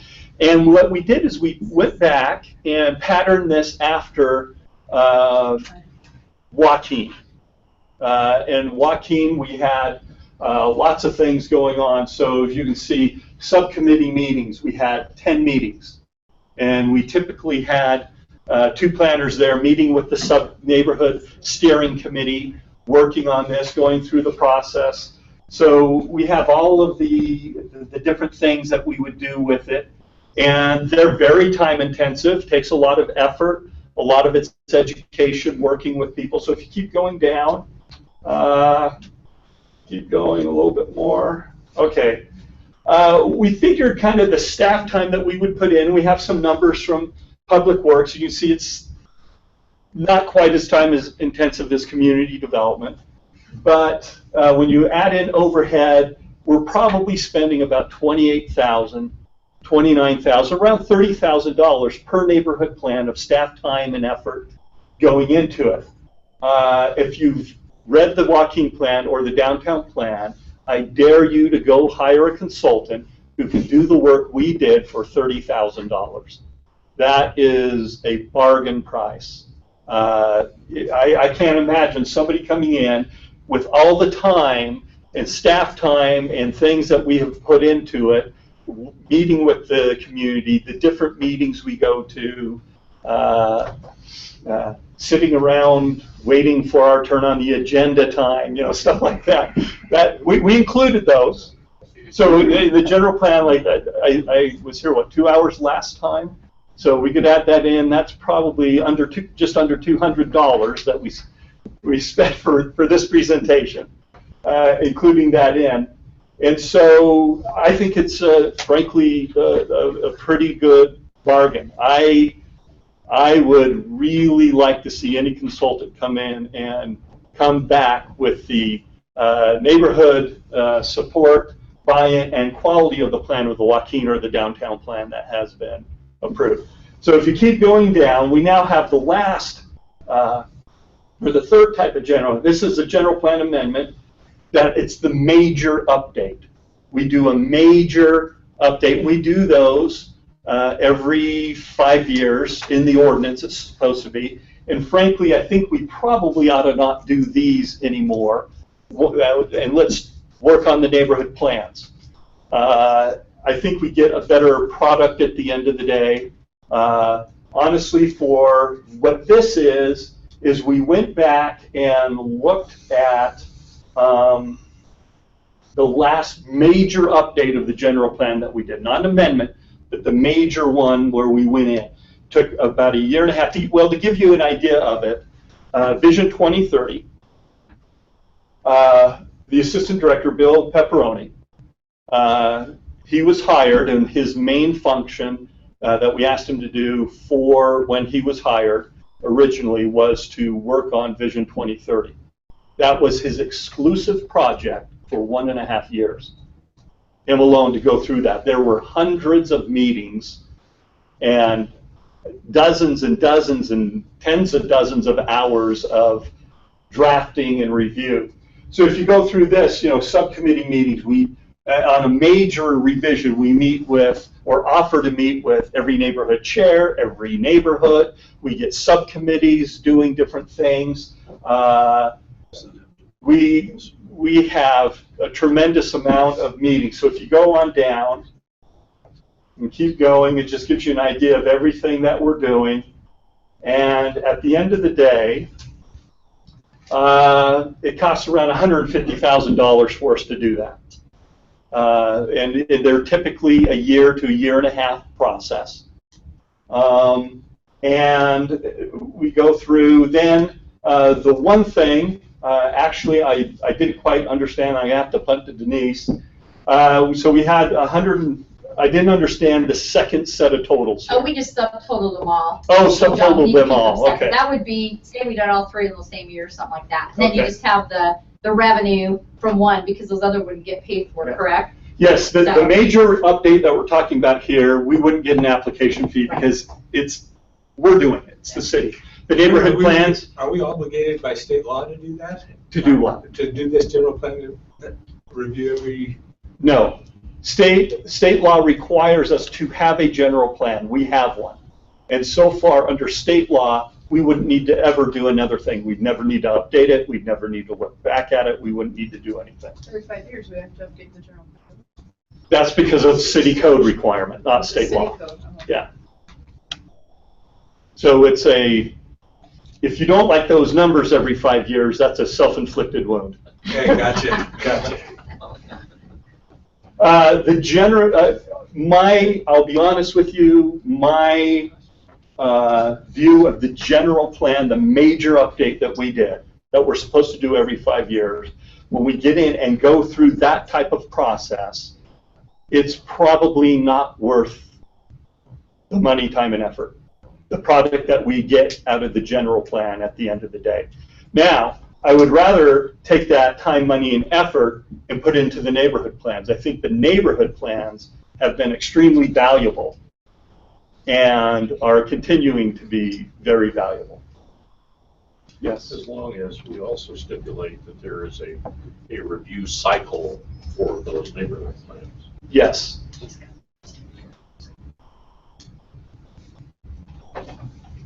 Any questions? Now what this means is we have a total budget and we have staffing. And if we're in the middle of a general plan review and we're putting that much time and effort into it, what that means is there are other things that we aren't working on. But the day-to-day application that comes in from a constituent or someone who lives in the city or a developer or something like that, we spend, a couple of $1,000s, sometimes a little more, sometimes a little less. Question from a member of our budget committee. For that couple $1,000 expenditure on the part of the city, we get $560 in revenue. What's the benefit to the applicant? The applicant is more likely than not trying to get a rezone to do some sort of development. And how is that likely to affect their property values if they're successful? It will increase their property values. By more than $2,000? Oh yeah, heavens yes. Typically depending on the project, probably the average project by hundreds of thousands of dollars.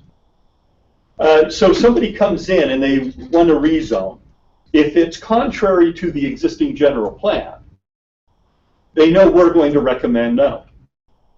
And so most applicants want to get the general plan changed so that it's consistent with the zoning that they want to come in and ask for. And so that's their impetus. And typically, somebody wants to get the zoning changed because kind of the prototypical application would be, I have 5 acres, it's agricultural land, or it's just undeveloped land, I want it rezoned to an R110 subdivision, and I can typically put 3 units per acre on it, and I've got 5 acres, I can get 15 homes on it and sell the lots for 150, 200,000, maybe a little less depending on the area you're in and what type of services you are there.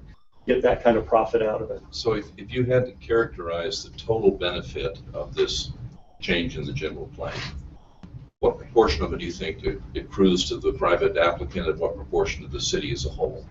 That's difficult to do because I can quantify somewhat easily a developer's benefit because there's going to be a clear cost-benefit analysis in developing something. The benefit to the city as a whole is something much less tangible, quality of life, things like that. And what's the dollar value of that? I don't I don't know.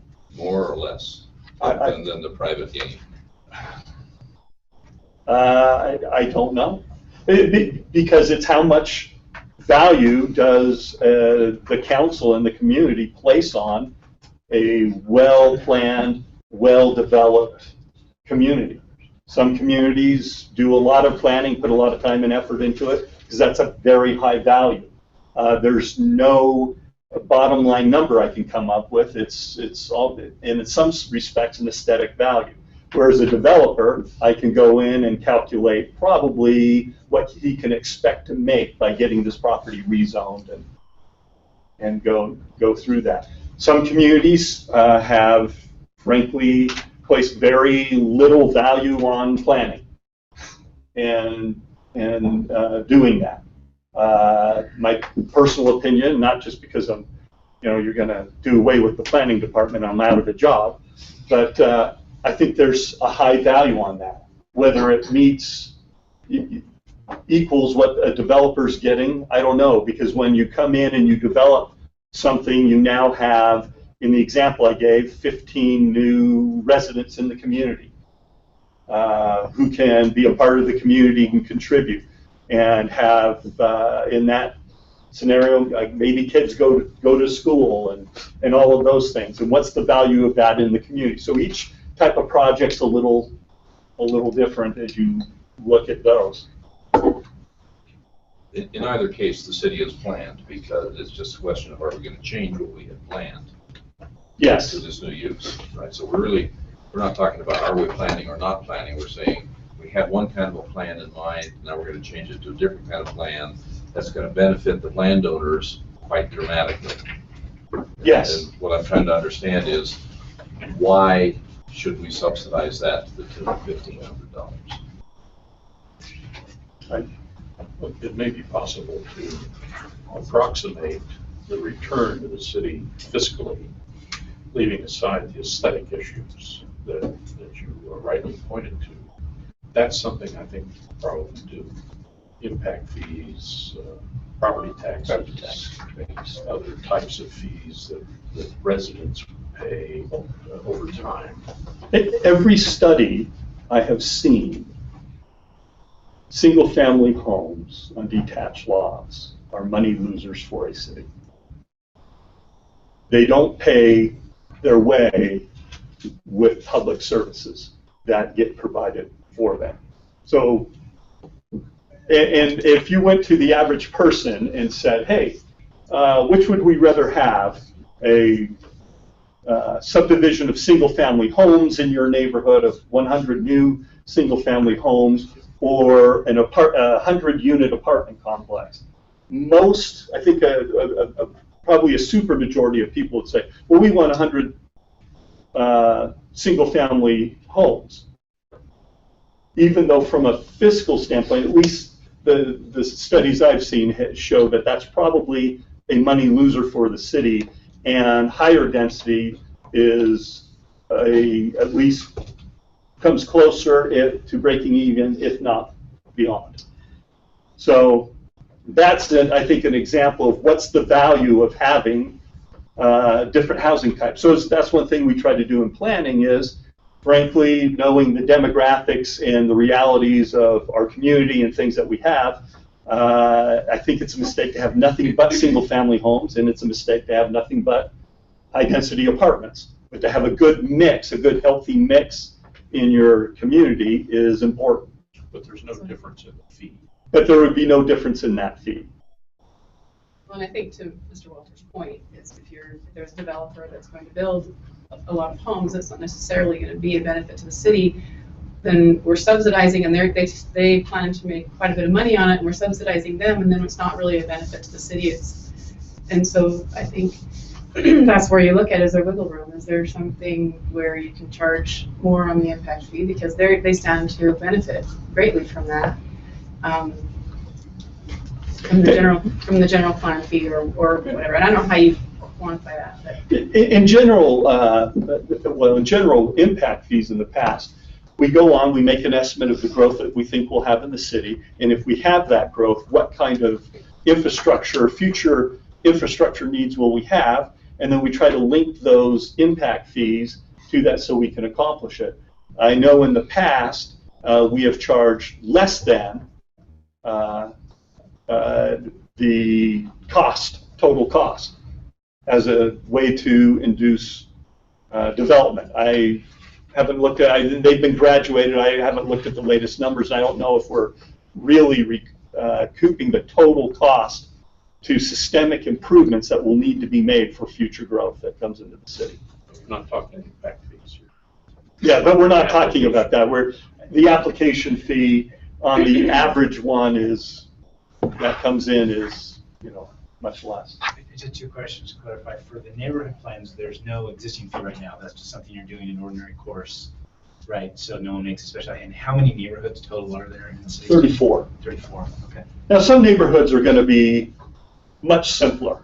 For instance, if you look at the current general plan, go to, Chapter 6, land use, and you look at the plan for Grandview North, I think it's 2 sentences long, about basically it's built out and it ought to stay the way it is. So I would imagine a specific neighborhood plan for that one might take us a weekend.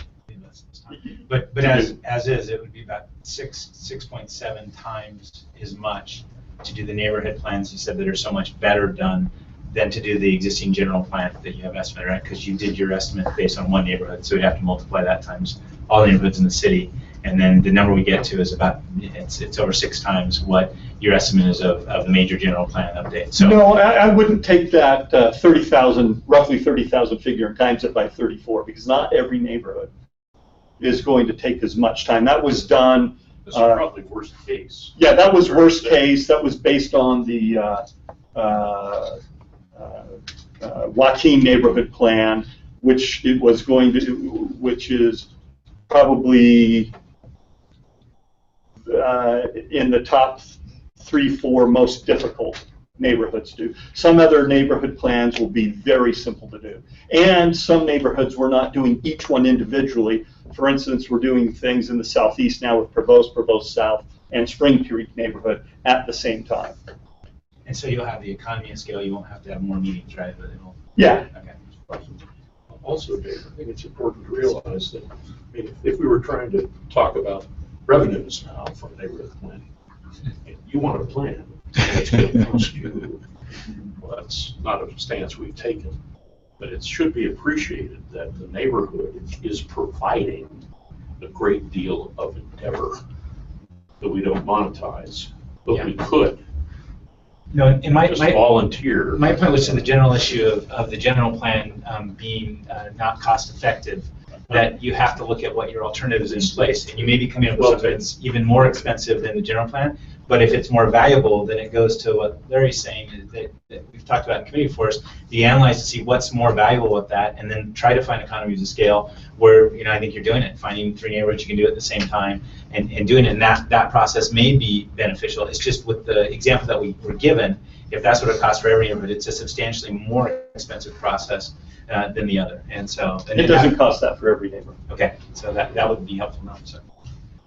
And to Mr. Miller's point, the earlier discussion about the historic Provo tour, we did that with grants and other things and free labor from students who want to get a good grade in a class at UVU. We did that for, what was it, a couple of $1,000 roughly. If we had monetized all the time and effort put in by the students and frankly, probably just Susan from the Landmarks Commission, I think we probably would have been much closer to $20,000 to come up just with that project. And that's what we're seeing in a lot of neighborhood committees as we do these individual neighborhood plans. I'm sure Leo Lyons would be happy to provide you an estimate. Oh, he has before. But again, the general, the large general plan update and the neighborhood plans are things for which we do not charge a fee because we are the applicant in essence, and we're doing it as a normal course of our business in the community development department. another one where we're collecting a 560 and we estimate it's costing us 2,200. I think what I hear back is that's an application fee, and getting the result that they want, where they're going to make all this money that we're talking about, isn't guaranteed. So they've got to. I think that's balanced in on not recovering the full cost too, because there's a lot of them that make the application fee and then it's not given, so they don't.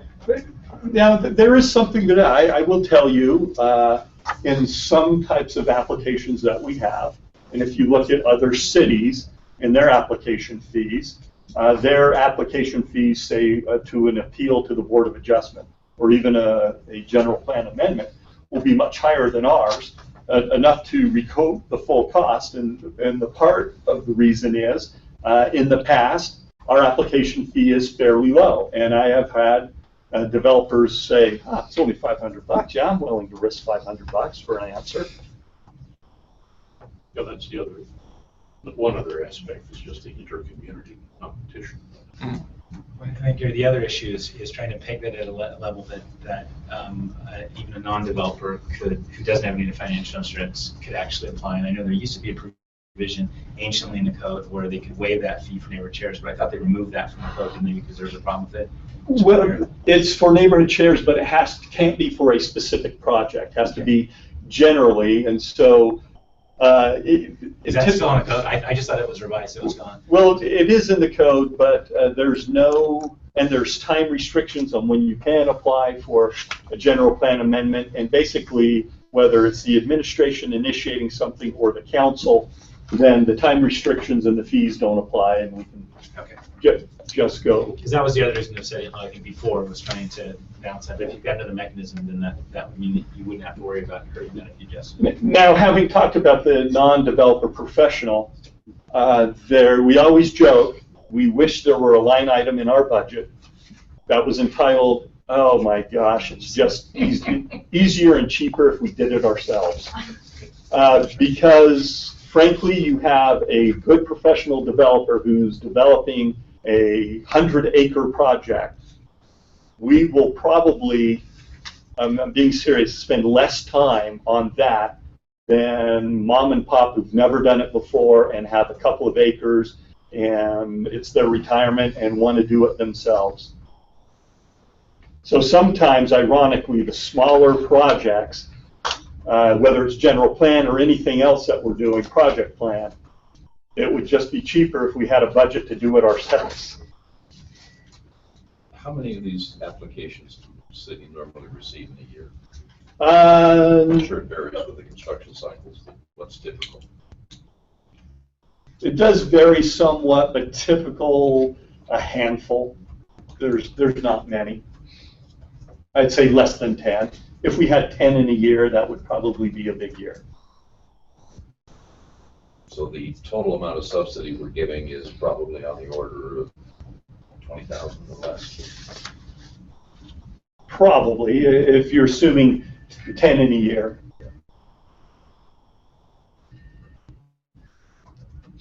I know in past councils, or at least one past council, as we came and presented numbers to them and looked at it and talked about increasing the increase in revenue that came, I think the determination it just wasn't worth the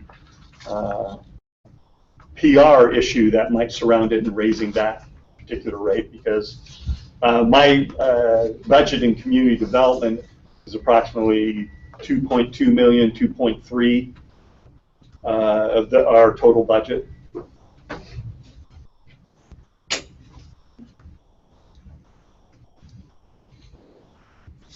Any other questions? Other questions? I have a half serious question. Is there any other municipality in this country who could provide this kind of audit? I want to know. This is unbelievable. When I looked for a template, and I called other in the state of Utah, and I asked other people that were familiar with that do the same things, everyone told me when I got it all done to let them know so they could use it. So I don't think anyone has it. I didn't find anyone. Is this exceptional or a matter of? It is certainly unusual. Yeah. Nice work. I would give Gary and his team resources. Yeah. Marketing. I would, because they really did a lot of work as far as going through the numbers and looking at the detail. And we didn't include the hours to put in the detail. Maybe if other municipalities are interested, there should be a price. Yeah. That's where we make it fun. Yeah, that's what we do, right? We sell it as a software. Well, thank you, Gary. Appreciate the presentation and your time. On this. Well done. And I'll look for a motion relative to this presentation, these user fees, to refer it to our budget committee for further review and recommendation, or, unless you're prepared to consider it at this time. I think we ought to refer it, just refer it to the budget committee, just to allow them a couple of weeks here now that they've heard the presentation, just to review it and come back with that recommendation. Is there any challenges? All right. I'll take that as a motion then. Yes. Mr. Winterton, is there a second? Mr. Sewell, thank you. Those in favor? Great, thank you. Next, then we'll turn to the second part of the user fee discussion, and Councilor Santiago. Thank you. So we met as a budget committee and discussed some of the fees that have been presented to us so far.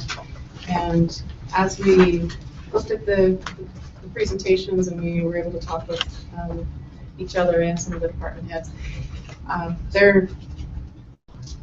we just realized there's a need for more direction from the council about what our priorities are as a council, and I know we've talked about this as a council. When we understand what our priorities are and what our goals are, it's much easier, even in the sense of the budget committee, to be able to make recommendations. And Dr. Walters is here, and he's going to explain a little more about our discussion, and we'd like to just have a discussion with the council after he explains some of what took place in that meeting and what we were able to come to at the end of our time.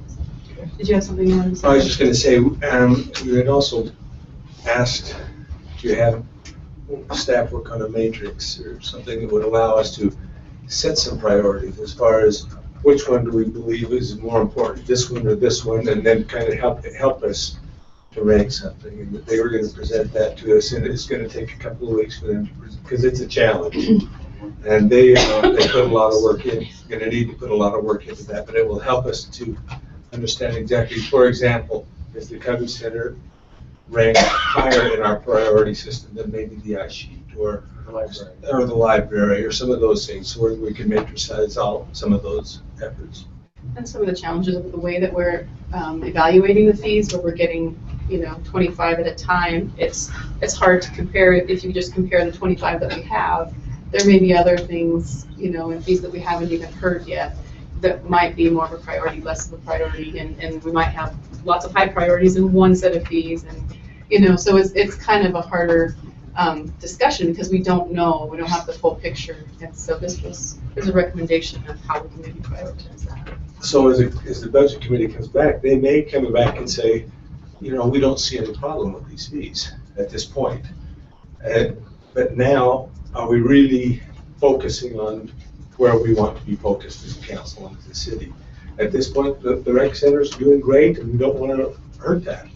But is the rec center still the priority of our community? And we're grateful for that. That will give us the opportunity to say, well, maybe we need to look at those things. May I ask the mayor a question just to follow up, and that is, you have, I assume, established at least some kind of rough schedule for the quarterly presentation of user fees. Would an ordering of the council's priorities inform that schedule? It would certainly inform it. It is influenced a little bit by convenience. And so if we're looking, for instance, when we were looking at the recreation center, it didn't make a lot of sense to look at a part of the recreation center and not the whole recreation center. So I think left to our own devices, we're gonna gravitate to convenience. Which ones naturally line up with each other? Which ones are we most concerned about? Which ones do we want to bring to you? And I don't know, John, if you would. And Denise and I have talked about this too. One of the things that we've kind of learned through this process is that we think it would make a lot more sense to deal with the fees at kind of a director at a time. And what we found is that if we have, the way we've done these first 25, we've had like 5 different directors, and they came in and they've had to wait for the meetings, and if they have to come every quarter, it's not real efficient. So we're thinking it might make more sense to look at one area, and then that way the director would be able to come in and deal with all the fees associated with this area, at least a portion, so that we're not picking and choosing. And that may actually be easier for us to do more than 25 sometimes and less than 25 other times. Again, if you had a council here, the council That would rank order. That would influence where we would go first. And, yeah, sure.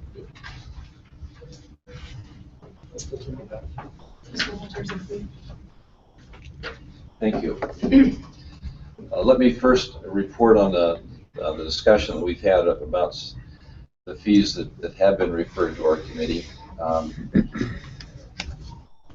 We looked at the recreation center fees and did have to ask for some additional data regarding utilization, but after we received that data, we don't see that there's much reason to change the current fee structure. There are a couple of areas where, you know, for example, the non-resident pass fee might be, we could make an argument that it should be slightly higher than it is, but I don't think that that's worth the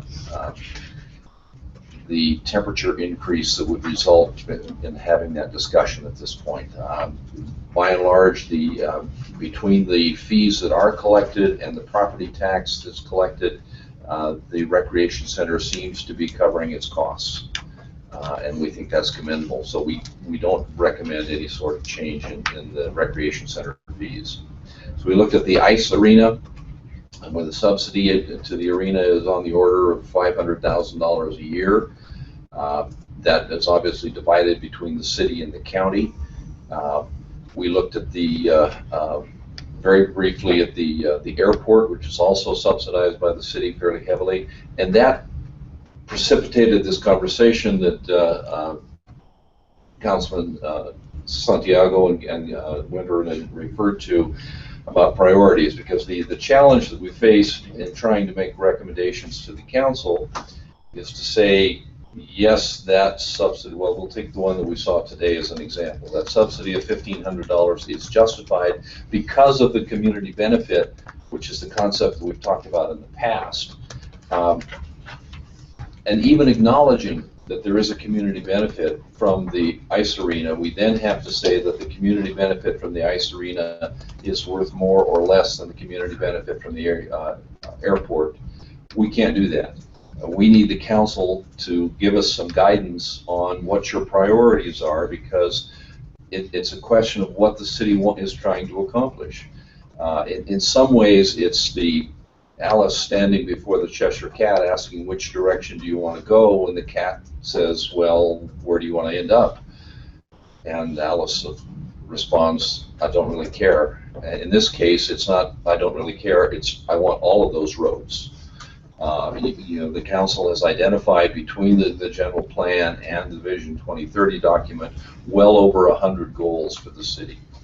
We simply don't have the resources to be able to pursue all of those aggressively, and so we need guidance from the council on what the priorities are, so that we can begin to respond to you, so that we can guide our analysis and say, based on what we see in our assessment of the contribution of these different fee areas to the city's overall goals, we suggest that you realign priorities in the following way, which would allow you to shift resources from one, because even $20,000 from community development could be used to pursue some other objective that the council may see as more productive in the long run. So the question is now, do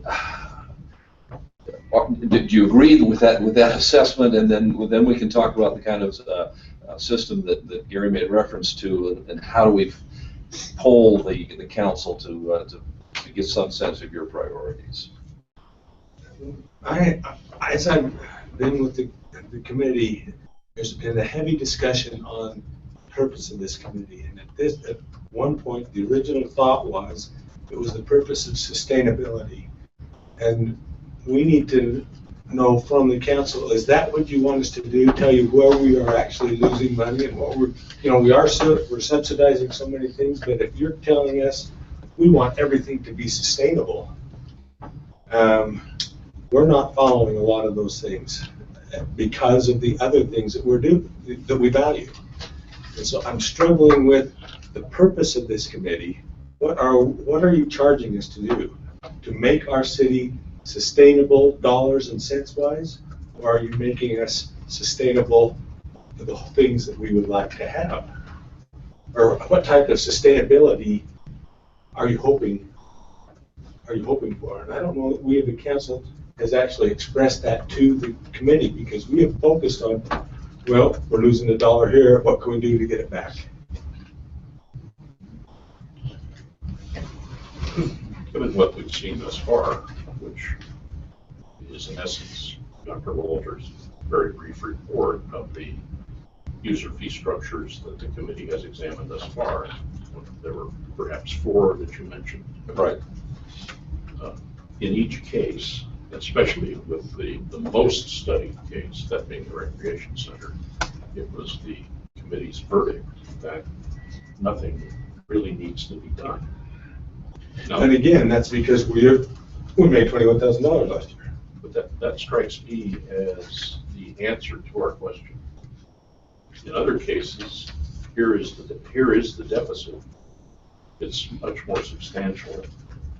And here is where that particular entity within the city budget ranks in terms of the council's priorities.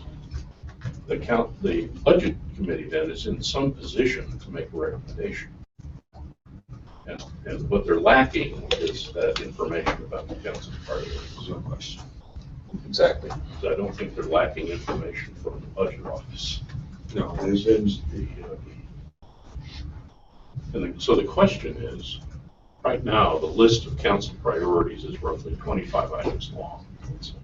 It's longer than that. If you take the goals that are articulated in the general plan and the goals that are in No, I'm not. I'm just saying those things that the council has put on the table, okay, through a polling process of its members, amounts to about 25 or 30 items. At the same time, the municipal council staff is nearing completion, you can get this, of a cross-indexing of the general plan with Vision 2030. And that will yield hundreds of council priorities. Question is, what's going to be most useful to the budget committee? A ranking of several hundred priorities or a ranking of 25 or 30? And Mr. Miller, if I may, Mr. Chair, if I may take a minute. This is not just an issue of informing the budget committee. No, it isn't. And this is an issue of informing council staff as we do our own analysis of issues, understanding where the council is, and determining, because we have a charge of reviewing the policy and how it complies and does not comply with council desired outcomes. So it's informed us, but I also think administration also. I've heard several directors, if we just know where the council wanted to be. So Well, this council is leadership as well, when you're talking about agenda items and the importance of what we. I didn't dislike that, it's just that we're talking. Yeah, absolutely. Chair of the budget committee. Sure. But I thought, I didn't feel slighted.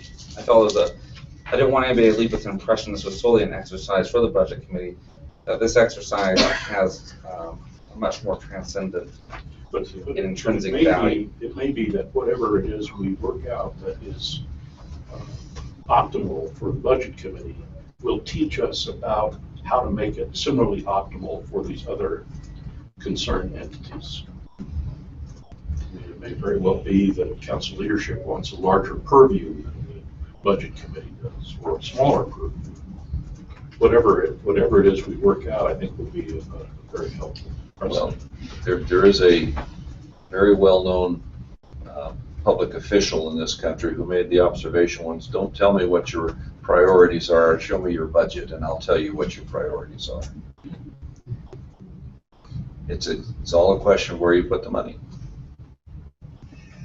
So are you prepared to answer the question that I put to you? What kind of priority structure is sort of optimal for your working as a budget committee? Well, I have not seen this list of 25 that the council has, that you suggested exists. I have looked at the general plan, I have looked at Vision 2030, and if those items were prioritized, that would be helpful in terms of and then saying, okay, are we spending the money on the top priorities? I would be somewhat surprised if there isn't significant overlap between the 25 and this other list. So, you know, I think we can work out a way that we can get them all. That's a fair answer. A month ago, we talked about those in a work session, and just reviewing the minutes for this meeting, I just realized all of the overlap in our goals, that we really do overlap with the administration, with mayor, with other council members. There is overlap, and as we evaluate those to find out what overlaps and how much, we could pretty easily prioritize those. And then one thing that he mentioned with the fees, if I think they have sort of a matrix or a way that we can also prioritize all the fees and then marry those two together. But I thought that was a really good exercise a month ago, where we discussed our priorities, and there were overlap. There was a lot of overlap. So I think we have a good start, but I think this will really be helpful as far as the fee discussion as well. And like we say, maybe finding that overlap with some of the other goals with the fees and putting that together. That way, everybody knows what our priorities are. It makes things so much easier I think for council leadership, when we have questions come to us about priority, what's the priority of the council, and we don't know until we ask. But if we have those set, it just makes things go so much quicker, and they're easier to move forward. It's easier for staff to know where to spend their time and not always be questioning how important is this. And it makes the budget committee, it'll make my life a lot easier because there have been times where we've talked as a budget committee, but then I need to come back to council for a vote to be able to do something. And so if our priorities are set, it gives us a lot more, speeds things up a lot more. It makes things a lot more efficient. Yeah, and what it prevents is the kind of facile analysis that we've ended up doing so far, that this is a shortfall or this is a subsidization, but trying to get the significance of that is almost impossible without having the bigger picture. And so I think it provides text for any recommendations you make. Based on your goals, this is something you should address. Based on your goals, this is completely in line. And we're fine in the rec center based on the fact that it's not losing. But on the other entities that are subsidized, it's hard for us to make a recommendation other than, like you said, breaking it down to the bare bones of you're losing money, and then we can walk away. But I think you could probably do that on your own. That probably doesn't give you as much assistance as we'd like to. And it would seem to me that the most helpful result of this process is to be able to identify for you the trade-offs. Because if we're subsidizing one activity to the tune of $20,000 a year, and we're saying it's worth it because it generates community benefit, that may well be. But if we characterize it and say, okay, if we took that $20,000, or if we had that $20,000, we could spend it on this other activity over here, and here are the concrete benefits we could generate for the community, then it becomes a much more tangible decision that you have to make. And I don't want to minimize the political challenges of making that decision, because you're still saying we're going to hit these people $20,000 more so that we can do this other thing, and that's not easy. But at least you know exactly what you're going to buy with that $20,000, one way or the other. Well, it's even harder when something that would be a lot lower priority for us is a fee we haven't discussed yet. And the challenge is that $20,000 that we're subsidizing, the other is also bringing in, and all of a sudden that $20,000 is gone. There's a greater impact on the remainder that's left in that $20,000 possibly. And so that's where we as a budget committee wonder what direction we're supposed to go. But as we go along, and as the budget office follows their cycle of reports on user fees, we're accumulating information. We won't have the luxury of having it all at once. We talked about that and realized that it was unworkable. But the budget committee would be cumulatively informed. It can revisit earlier recommendations as more information becomes available. Because it's a 3-year cycle, at 25 a quarter, it's not all 300 fees. So halfway through, they may say, now that we see this, we have some recommendations to make about what we told you a year ago. Well, and if we're recommending that they look at the fees that actually have impact on our priorities or that we've already established, then we get those first, and it makes things that much easier. I frankly think it's working. Personally. It will take time on the part of the council. It will take time to do an initial assessment of each of your priorities, because there's a lot to think about, and we're going to be asking you to do some pairwise comparisons. How do you feel about this priority compared to this priority? And then we're going to, so there's a lot of things a lot of time on and effort and thought on your part. And once that's done, then we need to come to the council and see if there is agreement on what the result is when you put all those things together. And that's going to take some time and discussion as well. So it is, to go through this process will take effort on your part. And our staff's part. Yes. Matt, can you tell us a little bit what's involved with that? I mean, you said you had some. He's assured me he can do it for less than $1 million. But this is huge for these guys. It's a major undertaking. Again, I think we need to think about what level of detail and complexity do we want to get. And we'll need to have some follow-up discussions on that. I mean, if you take it to the realm of every articulated policy that's ever been in the general plan and the Vision 2030, it can get pretty laborious. But if we say, okay, how do we scale that down, or how do we make that more manageable? And so we need to have some internal discussions about how to do that. And then building the model is a couple different layers of, again, depending on the complexity of the go, because some goals are going to have major objectives, and with those objectives are going to have subjectives. And we go to the subjective level and evaluate and rate those to figure out where the big objective is. So we're just going to put some time thinking about how to do it in the best way and the most efficient way. And Gary oversells me when he says a couple of weeks. It's not a model we frequently produce, although some of us have some training in this. This will be also an exercise in dusting off a few old books and putting some old skills to work. So I mean, it's not like we just plop out the last week's spreadsheet and change a few numbers in it. We're going to be building something from scratch, and it'll take some time. And now I think there is some concern that somebody articulated, well, some of you won't be with us in a few months. I don't think that should be a concern. If we do this right, it will be fairly easy for new council members to just, and again, it might take some time on their part, but to update this model, and you'll know a lot quicker next year where new council members are in relation to existing council members. So it'll be a valuable tool in that way too.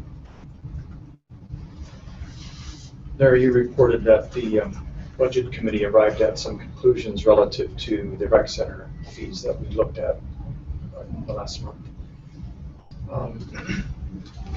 When you discussed the fees related to the ice sheet and the airport and even the library from 2 weeks ago, were there any similar conclusions, or is that where you kind of wanted to take a step back and have us re-engage in this priority discussion?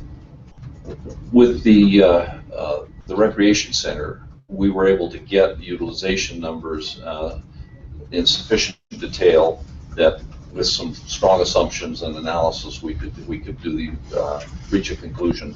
But it was also clear from the outset that it was pretty well covering its budget, and the real question was, is the structure between the various utilization categories and the fees that we're charging between those about where they need to be? And our answer to that is pretty much right. So we don't have a problem there. With the ice arena, we know that there's over a $500,000 deficit going in. And so we know that and we don't have good utilization numbers to be able to determine which of the categories really need to be adjusted most. So we don't have enough information to really do the same analysis for the ice arena. For the airport, we know that there's a subsidy there. Frankly, I don't remember right offhand how large it is, but it was substantial. But again, we know what the fees are for each use, but we don't know how many there are. We don't know how many people are parking. We know what the parking fee is, but we don't really have enough information on what the parking revenue looks like. So we need more detail on that. Frankly, I don't think our committee has seen the library analysis yet. So. The library analysis that we did see had to do with the ballroom and the rental of that. Yeah, that's right. That's what it was. It was just the ballroom rental.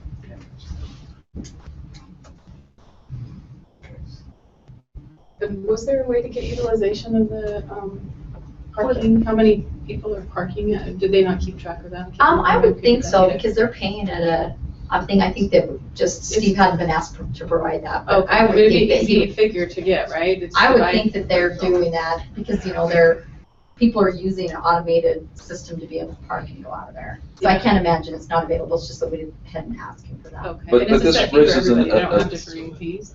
No, and I think he also has the landing and the take. I think he has all those numbers also. Hangar rental. Yeah, he'll know how many are full, how many are vacant, and those type of things. We just need to ask him for those. But that raises another, what seems to me to be an important question, because we can, as a committee, we can push the departments to get additional utilization numbers and the kind of operational detail necessary. But if the council's judgment is, yes, the 500,000 plus that we're subsidizing the ice arena is very consistent with what we're trying to get from the ice arena, then it's really a question of, okay, is the internal structure of the fees right? If the answer is no, we want to take some of the money going to the ice arena and we want to put it in the airport because we want to subsidize them even more because they need to do good things because that's vital for our economic development, then it's a question of, okay, how do we get that additional money? So that we really, before we get into those operational details any further, I think we need to start with the priorities so that we can understand where we need to lean and where we don't. Just because it's not easy for the city staff and the administration to come up with these utilization numbers because they're not used to producing them. Though I will say, personal opinion, the recreation center people have a lot more data than they are using in the management of their operation, and I would suggest that the city could use that information more effectively in the future if they would just mine what they already have. It's not collecting anything new, it's just mining it more. Now there's talk about, well, this is kind of a Disneyland kind of an adventure where you pay one fee and nobody knows what happens when you get inside. But I assure you, Disneyland knows exactly how many people use every one of those rides, probably down to the 5-minute increments. They have a lot of internal information. So, and we're not suggesting the city needs to go that far, but I think it's reasonable for the administration to ask, are we using the data we're now collecting as productively as we can in the management of our operations? Before we lean on people to get any more data, we should try to understand where the pinch points are and where we should really be spending our time and effort. That's my recommendation. So now, just the city's not paying that 500,000. I am so over with this one.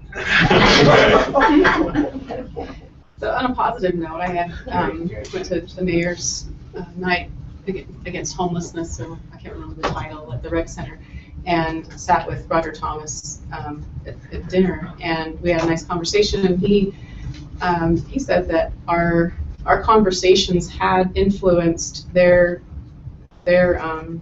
putting aside that $64,000 or whatever for upgrades and replacements. And in the past, some of that money had been used in other ways, but there's a concerted effort to use those. So I think these conversations are helpful, and I think that even, sometimes it can be painful to discuss fees, but if we have some of those positive things coming out of it, I think it's worth its weight in gold.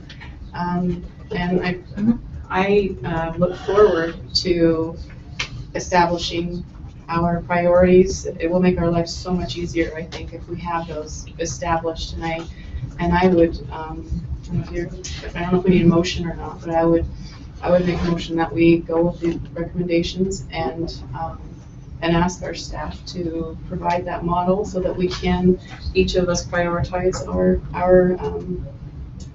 make our priorities as far as the fee structure, the fees that we want to see first, and just what's been explained. Right? I don't want to make my motion too long, but to move forward with this. And then we can council as leadership to determine if it might be helpful to come together in a retreat. Get anyone to bring everyone's thoughts together.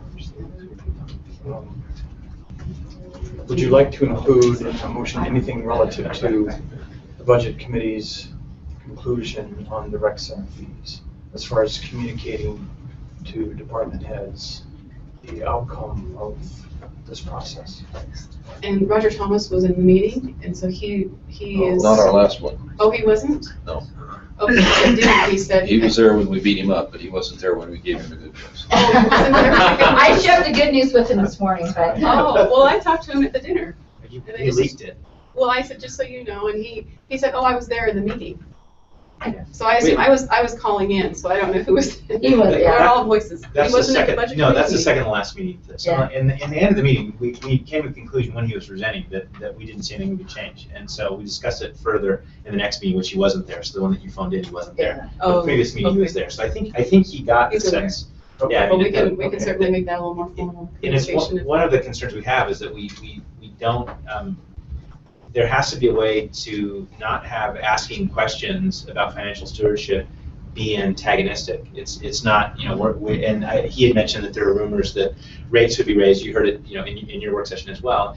And it's one of these things that's definitely not our intent. Our intent is just to try and get to the information. And sometimes it's hard when someone asks you for things that you haven't prepared, but it isn't based on a lack of confidence that things are going well. It's just based on trying to get as much information as we can to make our recommendations. And I think that's helpful at the council level, because the types of questions that Larry has asked several times have been really instructive to the other members of the committee, where I thought, yeah, why don't we have that in front of us? That would be really, really helpful. And I think that it is helpful. And I think in the rec center's case, it's been a great affirmation of good practices. I mean, so that's the good thing. So. And we have taken as our marching orders, until we hear differently from the council, the observation that there are structural aspects of the budget that make it unsustainable, and we want to fix that. From that perspective, we have to ask some difficult questions from time to time. Again, not with the intention that any particular activity should or shouldn't be carried out, should or shouldn't be subsidized, but an understanding so that we can present the information to the council in ways that we think might be helpful as you grapple with the very difficult challenges you face. Well, my main concern was just making sure that information is getting back to the department heads, and I was not aware. Yeah, he was, but I don't think it would hurt to put it in the resolution. I mean, at least then it goes on the record, so if someone wasn't in those meetings, they could see that Larry's reported that we were supportive of their. And that was just a resolution from the budget committee. It was not anything from the council. Well, and that was could be from the council. That could be implied Adopted, in Councilmember Santiago's resolution that we accept the recommendations of the budget committee. I think it'd be helpful. So with that motion, is there a second? Mr. Sewell, any discussion? Is that motion clear? Can you repeat the motion, because you had so much discussion, and I'm really not sure what your motion is. So the motion would be to ask our council staff to prepare a model that would allow us as council members to prioritize the fees that we would like to see come to the council first. Are you talking about just fees or just priorities of governance? Well, I thought, we've talked about Because the intent of this was to be You were outside the talking- fees. Oh, it was outside the Yeah. fees? I thought we were doing both. Well, I think this model could inform what fees you focus on. So you're doing the other, and then that would inform which fees we asked to see first? Because I thought that was part of what we were trying to do, was to I mean, the model ask the could be used to help administration to inform bring. that, but it wouldn't be focused on the fees itself. It'd be more broad, That's not understood. broad program categories, correct? Yeah, no, and I think Yeah, that's, that's what we're so what, Councilman saying, what we were proposing is that if you prioritize the goals that you have, then that will actually lead easily to a prioritization of the fees. Okay. So, and the only concern about doing it the other direction is that if you prioritize the fees, then again, you can ignore what your real goals are, does that make sense? Okay, And so, yeah. so that's why I think the idea is that we do broader first, and then from that would probably be the first thing that we could leverage from that tool, is to show you, based on this is our understanding of what your priorities of these fees are, and then the council could inform And us that would if. be the second Yeah, step. That was, yeah. that Is was the idea. Okay. Yeah, no, I just Sorry, think I was you're. phoning into what's. No, you're getting the conclusion, Okay, you're getting the yeah. conclusion right, it's just the Right, process is. So what we're directing right now is to have you have staff develop a model that would allow us to prioritize, make our priorities as a council, and that then can influence our look at the consolidated fee list as well. And there was a subsequent part of that. And to And to move, yes, accept finding the budget committee and advance that forward To to the budget council models. for adoption. Oh, to the As a council for resolution. adoption as a resolution. I can't hear you, what do you say? Well, but the recommendation of the budget committee is to make no changes. I don't know that you need a resolution to make no changes. I think you could just do that now. I think you could say, we're adopting the part of, it could be a separate motion or it could be the same motion, but part of your motion could be to adopt the recommendation of the budget committee to, at the current time, make no changes to the rec center fee schedule. I agree. I like that part of the motion. Okay. I think so. Can I read it back, just to make sure I got it? Because we were, okay, so I have moved to ask staff to prepare a model that would develop a model so that the council can prioritize and adopt the current recommendation of the committee and make no changes to the recreation fee schedule. Is that what you want? Say that last part again. No, And adopt the current recommendation of the no, committee. before that, right before that. Okay. Move to ask staff to prepare and develop a model so the council can prioritize. I think you need to add the Goals. words prioritize the council goals. Okay, thank you. And adopt the current recommendations of the committee and make no changes to the recreation center fee schedule. Yeah, and the other thing you might want, instead of the and make no changes, I think you'd remove the and. And so it's just our recommendation to make no changes to the recommendation was. Yeah. So this right here, the ultimate. just take that and out and make it a 2 instead. Okay. Thank you. Okay, that was quite emotional. Any other discussion? Those in favor? Okay, that passes unanimously. Do you have a second on that? Yes, Yes, Mr. yes, Stevens.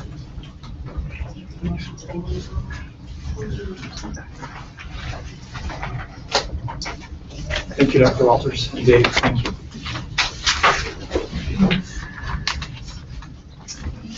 We'll turn now to a member of our staff, Karen Takashi, who will give us a report on communication and outreach initiatives.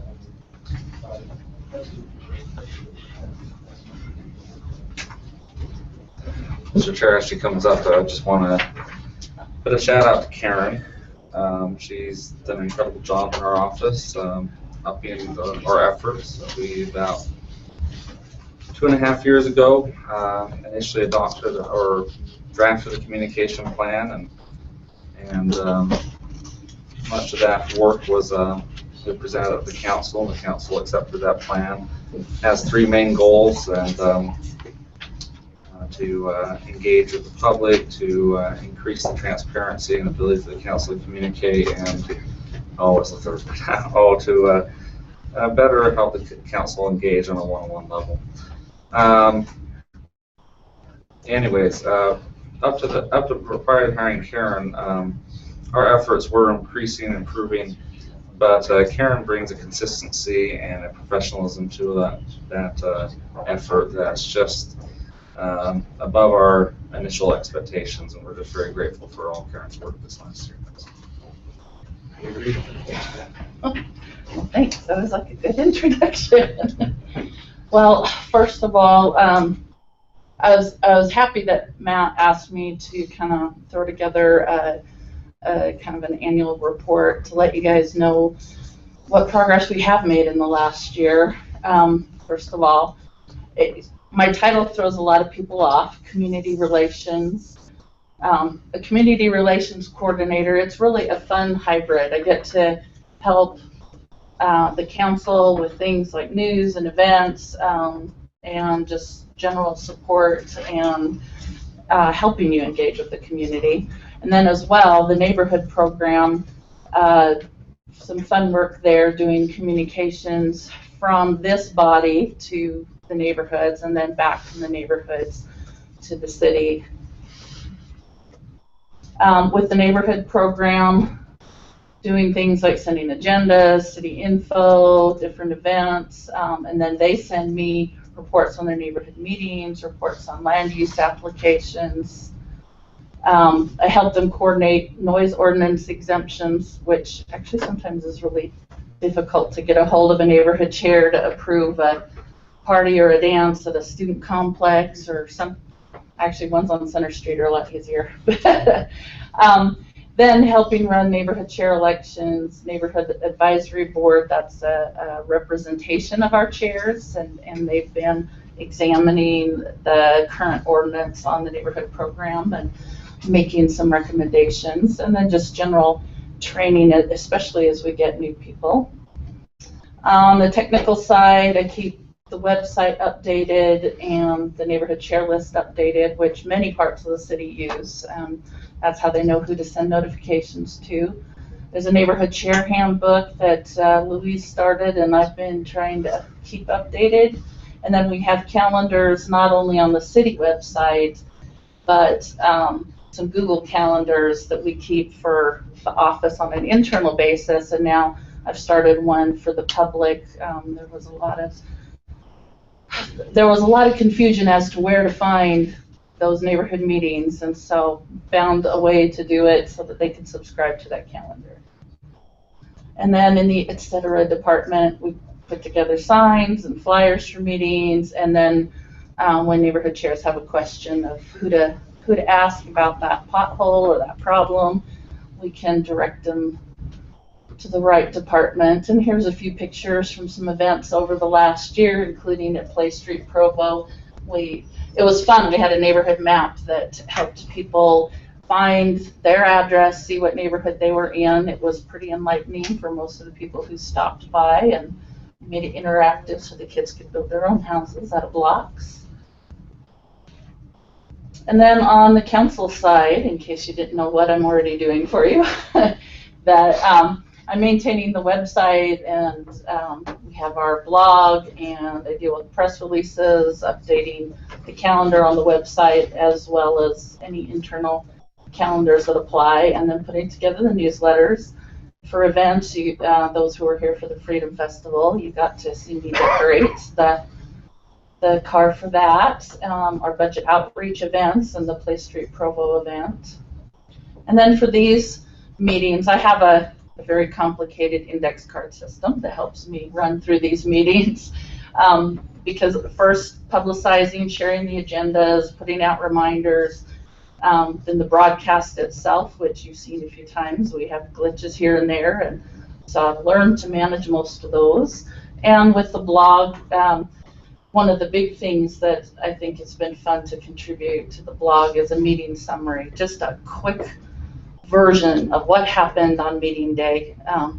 I was never one before I got here to pay much attention to all the detailed meetings, and so it's kind of a nice summary to see, if you want to learn more about what everybody's talking about.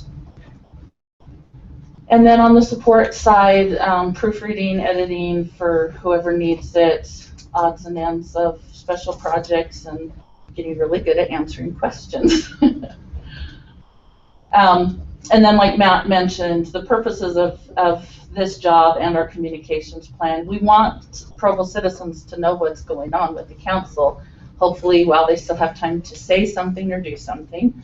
And then engage those citizens. The budget outreach was a really fun way to do that, to get communication back as well. Yes, Matt? You mentioned the word back, and I think that's so important that it's one thing just to inform, but we really want to start creating situations where you have meaningful dialogue, and that's the purpose of engage. Yeah. Well, and then to show that council members are approachable, competent, responsive. I mean, this sounds probably like a weird thing to say, but we want our citizens to know that you're doing the research, you're making these incredible decisions, and that you know what you're doing because you've been presented to, you've had this research that you've looked into, and that you're responsive. That when people are talking to you and saying, I don't want this, or I really want this, that you have some sort of answer for them. And that's been a big thing, getting you out there, whether it's virtually, you know, if it's by letters or newsletters or blog posts, or you're there at a meeting. So many of you have been great about going to these neighborhood meetings and addressing things as they come up. And those are the great opportunities I see when you're real. You know, people see their council member and know, okay, this is the person I can reach out to. And kind of some of the things that I did along the way was just revamping what we already had. Our website started, our page on the website started this way, and some of the things that have changed, you'll notice that we have a lot more meetings that come up in our listings. I make sure to get them on as soon as I know about any meeting.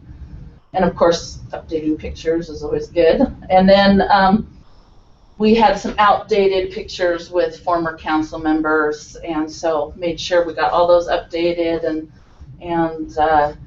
took care of some kind of stuffy language that we started with. It was kind of stock language, I think, that everybody was using to start this project with the new website, but I wanted to make it a little more friendly for the average person. And then we're really good about putting news in. We're actually a little better on our site than probably any other department as far as putting in current news stories. Because you sometimes forget that just because you put it on the blog and Facebook, you know, you still want to hit the website too. And then our blog started this way. That's how I got it. And then designed a new header for it, it was good to begin with. It was nice to make it a little sleeker, put some really commonly requested items, things that people are usually looking for, put those in the tabs at the top. Incorporated our Twitter feed and made good use of cutting off the text, so you don't, if you have a long story, it's not taking up the entire blog. And then created this one. This is a neighborhood program updates blog. This one is just for like meeting notices, things like that. There were people that had mentioned that they didn't feel like they were getting all the information from the neighborhood chair. Now the chairs often filter it, you know, according to, okay, not everybody wants to know about this meeting and that meeting, but there are some people that like to know about absolutely everything going on. So this gives them a chance to either subscribe to it or just check on it every once in a while. And this has actually been a really great addition, and we've gotten quite a few people looking at it. And I think it makes a nice place to find those notices. I do put a thing in there that mentions this is just to be helpful, and for more information, go to the official public notices site. But until I worked here, I didn't know there was an official Utah public meeting notice site. And then our growth this year was pretty fun to watch. Hope I'm not making you guys motion sick. I got a little excited using this tool. So with the blog, the page views have been doubling or tripling each month compared to the previous year. By May of this year, we had passed the entire number of page views for all of 2014. So it's nice to know people are checking in and looking, and we average about 10 to 15 posts a month. We don't want to go too crazy, but it's enough to share the broadcast, the meeting summaries, and a few key topics. We had a lot more during the budget season while we were examining that and helping people understand it. With the Facebook page, our likes are up 78%, and we've been regularly sharing items to different Facebook groups. There's several neighborhoods that have Facebook groups, a couple of political groups for local issues, and so we've been trying to get information out there, not in an annoying way, but I've noticed a lot of people are enjoying having the newsletter posted there. On Twitter, up 83% on followers. I've been live tweeting, which means just doing quick little broadcasts of the meeting, just giving simple agenda items. I usually do it so if they wanted to tune in to the broadcast, they'd know when to jump on. And we went from nobody really retweeting, which is kind of like sharing on Facebook, or favoriting, which is like liking, or replying to tweets, to having a good number. I mean, we're not as popular as some, but it's actually been kind of fun to see people commenting back, and I'll show you a few of those comments to help you get an idea. With YouTube, our average views are up to 71%, and by July we reached the total from last year, and it's actually pretty good. And I noticed during meetings, because sometimes I get discouraged. I see how many live viewers there are, and it averages anywhere from 2 to 15 viewers during a meeting. But what's amazing is afterwards. I mean, you can have 50 to 150 that watch it after the meeting. So it's becoming a good resource. I've noticed it's been used around our office as well. We catch up on the wording of something, anything we might have missed, and so that's been really helpful. And the newsletters. I started those in October, and you'll see that we've had an increase in subscribers. With the news clips, that's the daily one. I didn't really do anything with that, I've kept it going once Dan Quick, who was our intern, when he was done here, then I took that on and just kept that one going. And then, like I mentioned on the budget outreach events, I was happy that we got some press so that we could get more people out for the event. We estimate among all the 4 locations that we went, the rec center, senior centers, here at the city center, and then the library, we had 600 to 700 people that we were able to engage with.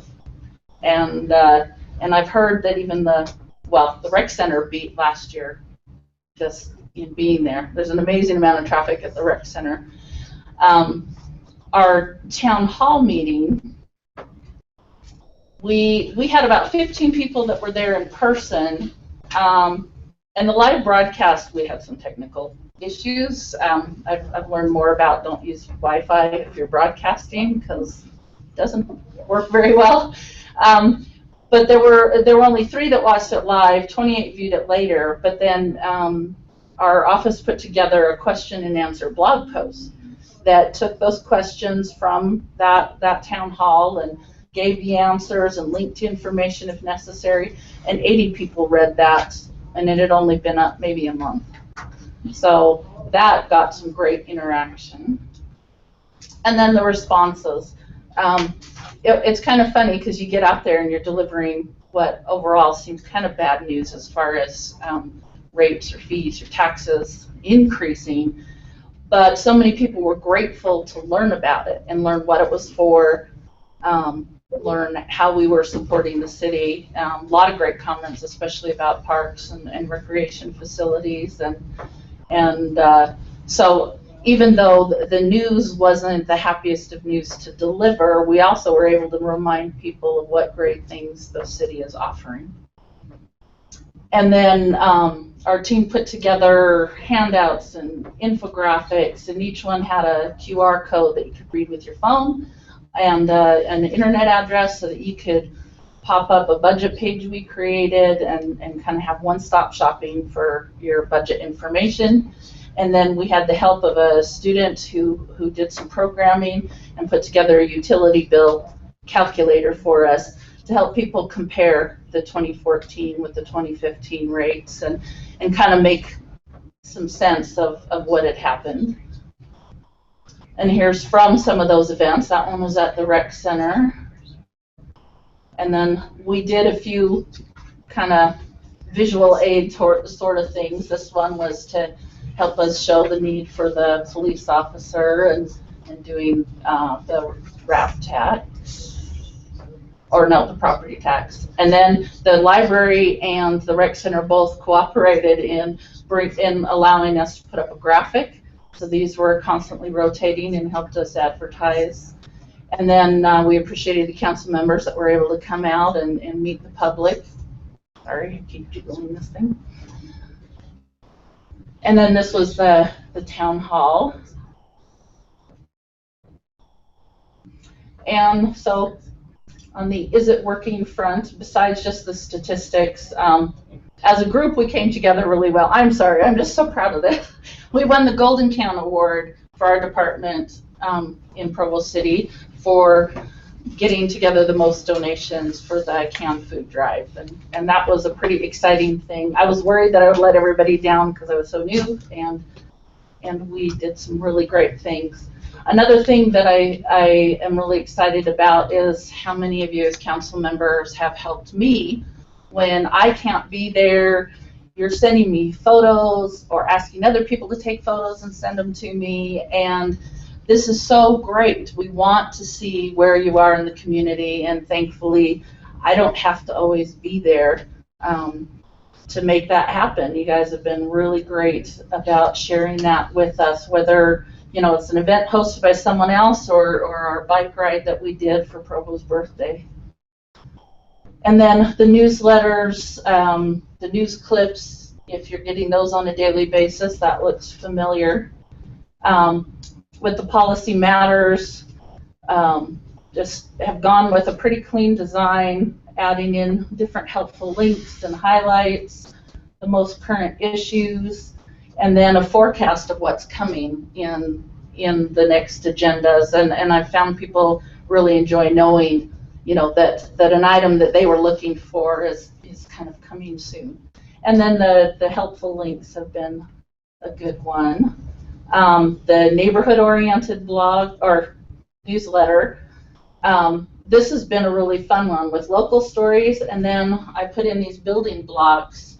Louise had mentioned to me how we used to share ideas from other places, and so I've been, continually looking for those fun ideas to share with the neighborhood chairs to inspire them. And then putting in the connections to those blogs or Facebook pages that the neighborhoods have, because you may not realize that your neighborhood already has a Facebook group going.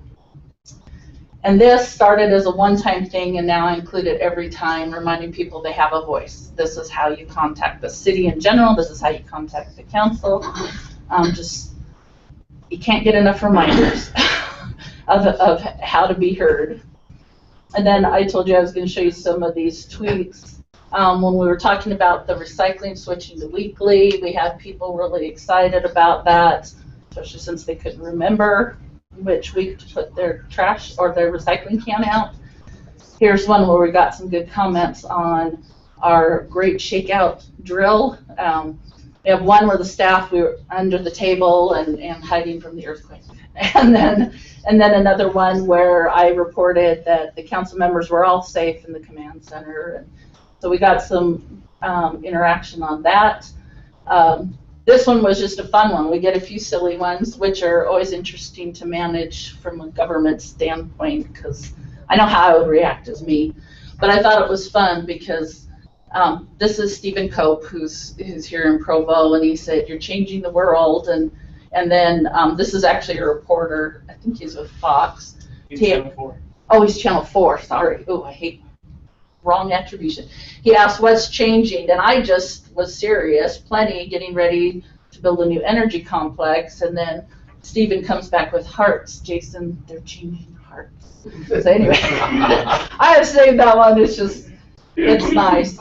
And then we had a request. I had posted the video of the work session, and Ryan Freeman came back and said, hey, it'd be really cool if you put the times on there. And I did it, and it's been a hit ever since. So he was very happy that we were able to accommodate that, and I'm wanted very us happy to that you're know. able to do that too. Yeah, it's been nice to be able to link to specific issues and not have to, drag it back and forth and find that one. Only one person has to do that, and I'm happy to. Then I also learned about jargon. I listed items on the agenda, property vacations, and Courtney Kendrick asked me vacation property, and so then had to do the definition. It's vacating some property. We forget sometimes how our jargon impacts the public. This one was just directing somebody that was asking about a crosswalk. I let them know who to call. And Taylorsville City liked our live tweeting. So did Jason Nguyen, once again, because I was able to answer some questions during the broadcast. He was wondering what item we were on. And then connecting a reporter when we were talking about the downtown master plan. I had quite a conversation with Faith Jolly about getting in contact with Josh Yost, and we went back and forth quite a bit to get that coordinated, but it was a really fun thing that happened without having to disturb the meeting at all. And then on Facebook, Jamie Littlefield wrote this. It's a really great column or opinion piece if you haven't read it, about being a city consumer or a city creator. And in the comments, she mentioned that she was impressed with having the newsletters and being able to pick which newsletters she wanted to have, and that was really nice. And she's on the bike committee, right? She thinks so.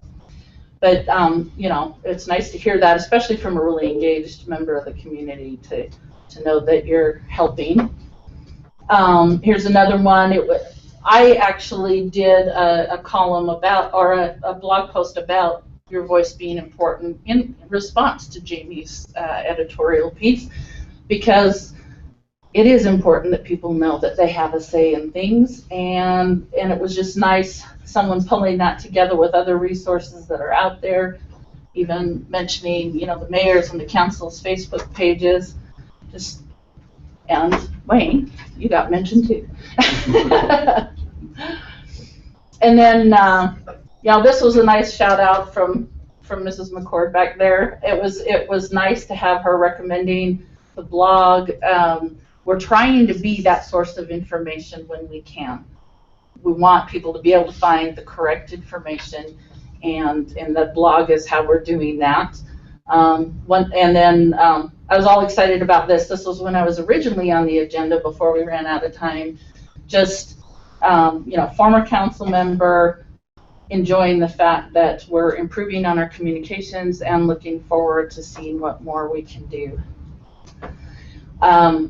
One thing that I think really helped me this year, I went to the first ever government social media conference. Whitney Booth in the mayor's office also went.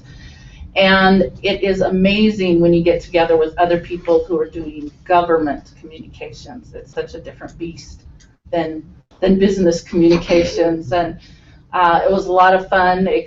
We were able to get our Twitter account verified, so we have the official blue check mark that shows we are the real Provo City Council. Still working on it with Facebook. She promised a lot, and has been slow to get around to verifying all the different government Facebook accounts. They're not as excited about verifying on Facebook, but we're working on that. And some of the things, we had someone from Facebook there, and they showed us in 1 minute, 60 seconds, across the United States, you have, 1,380 blog posts on WordPress. You have over 3,000 people making purchases on Amazon, 660 people on Twitter, and 342,000 tweets in 60 seconds, just in America. So we got a bigger idea of how big social media is becoming and that we need to be there. We need to bring the information there. But the big thing we've kept in mind along the way too is we can't leave behind the people who are finding it other ways. So we have a very multifaceted approach to what we're doing, and so now it's time to kind of look at what do we do next. Kim has helped me with one of the first steps, which is customized district newsletters. Here's an idea for, okay, we have our newsletter, but maybe you want to send more customized information to your constituents. So that's something that's possible. I put some things together, and then she can customize her message so that it's more appropriate for her area of the city, and that's been fantastic. Can I add in for you? Yeah. The newsletter is like the last thing for me that with all the other things that we do, just trying to get that outreach is important, but it's just been hard to get to. And this has been huge help because she puts the pictures in that I want, she puts the links in that I want, and literally all I have to do is go in and add the content that and some content in there even, and I'll just go in and add what I want to add, and it's so quick and so easy, and it's all set up, all of the links to my Facebook and my other, social media. It's just been huge help. It really is easy to use. So that's one option for all of you. Online question and answer sessions are another possibility. Doing different outreach events.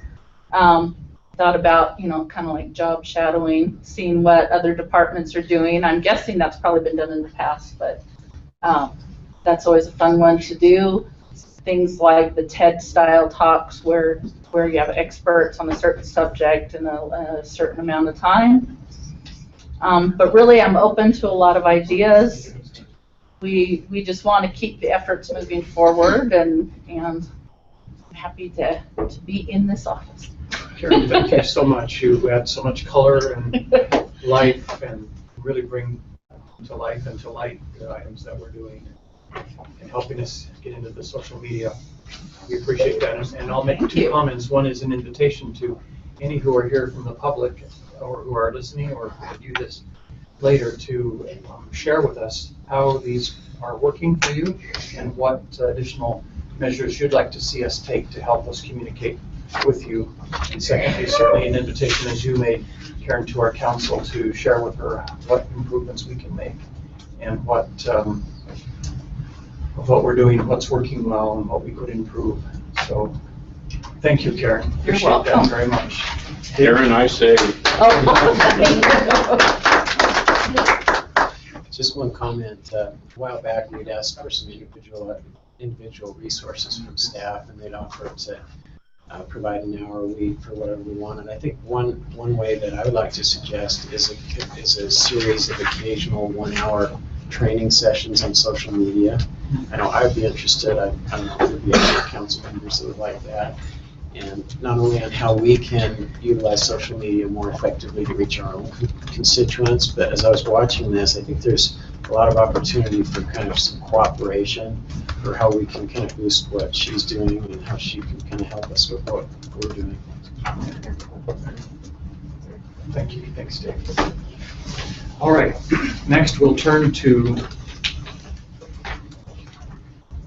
Mr. Chair? Yes. We have a 5-minute break before we go to the next time. That will be fine. I can stand it. Take a 5-minute break, and then we'll come back to our agenda.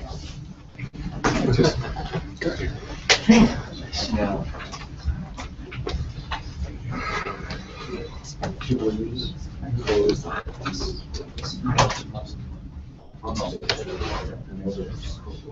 I have two. I don't know if you've got one. See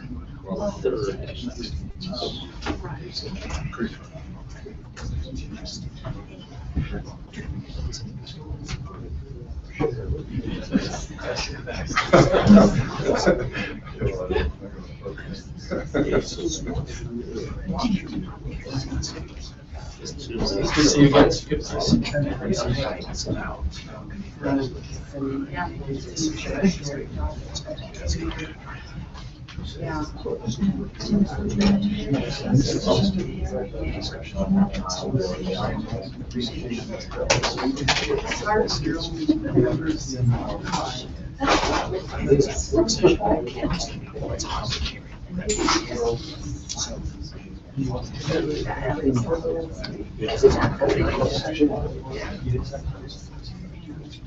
Yeah. Oh, that's probably so we can wait until next time. I think they brought that up because he thought it was on. Yeah. I think he thought it was on for tonight, so we can talk about that.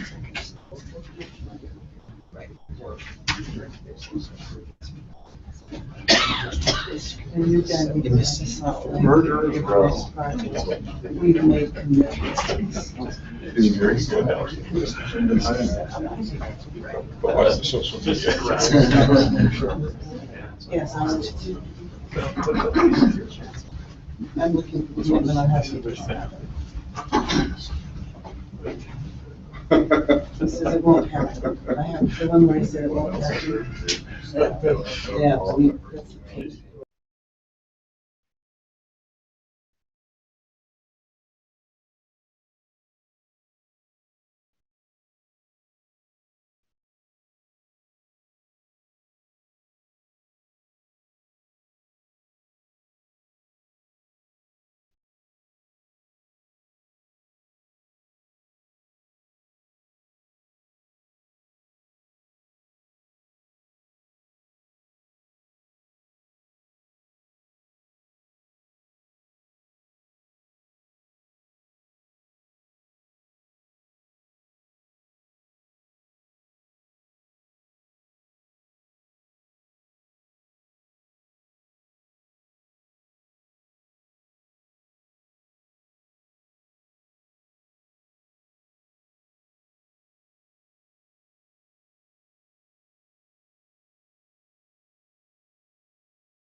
requested by Premier Realty Investments, residential conservation and heavy commercial to medium density residential zone for the purpose of developing a new multifamily residential community comprising 4.38 acres located approximately 1040 south, 1000 east.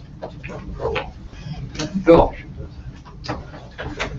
Thank you. So you've read in kind of the proposal, but before we get into the merits of the actual proposal, I would like some policy direction from the City Council. For more than a year now, Gary McGinn and I have given some policy direction to the staff, and I want to see if I want to make sure that's in lockstep with what you think and how you feel. I haven't gone through the census numbers, but my suspicion is that Provo has more attached units, condos, townhouses, apartments than the rest of the county combined. In addition to the existing housing we already have, we have zoning in place between the downtown, the TOD, and South BUE campus. We now have zoning in place for thousands of additional units. You've been part of those rezonings. In addition to that, you have seen our 50-year plans. And our 50-year plans designate places like the Plumtree Shopping Center that are ripe for redevelopment and that have a good location. That's between two major universities, and it's on the BRT line, where we've said, you know, if that redevelops, a residential element there would make sense. So we have some other areas that are planned where we're anticipating multifamily, but it's not zoned that way already. So because of all of this going on in the city, we have been telling developers for, I would say, over the last year, that if you want to do, if you want a rezoning to multifamily in an area that's outside one of those areas that's already zoned or already planned, the project needs to be very good. The project needs to have neighborhood support. The project needs to be perceived by the neighbors as an asset to the neighborhood. And that philosophy, that position has served us well. You remember the rezoning on North University for the apartment complex north of Riverwoods. The plan you saw was probably the 6th plan that developer proposed. And on the 6th plan, he put half of his parking under buildings, so he could mass over an acre of open space in the center of this project. And when he got to that point, we said, all right, that's a plan that we feel we can support. And it went forward with that basic plan. This philosophy has also stopped what I would call a truly egregious project from coming forward to you on South State Street. So my question is, as the policymakers of this decision, do you think this position we have taken, the direction we've been given developers and landowners, do you think that's a proper direction, or would you like us to represent something else?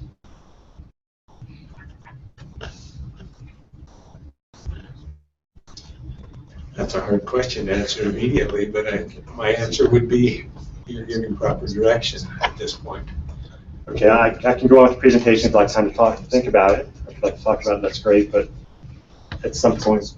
Well, as a party to what you have urged, I would be remiss and hypocritical to say otherwise than I am supportive. The problem that I have with this particular item is its provenance. It began so long ago, and for much of its history, it has not, shall we say, had the advantage or the benefit of being informed by our new approach, by our new philosophy, and that gives me concern, personally. Okay. That's certainly legitimate. I think it's kind of in line with what, as far as being a very good project, having neighborhood support, and being an asset to the neighborhood. I think we require that of all of our developments.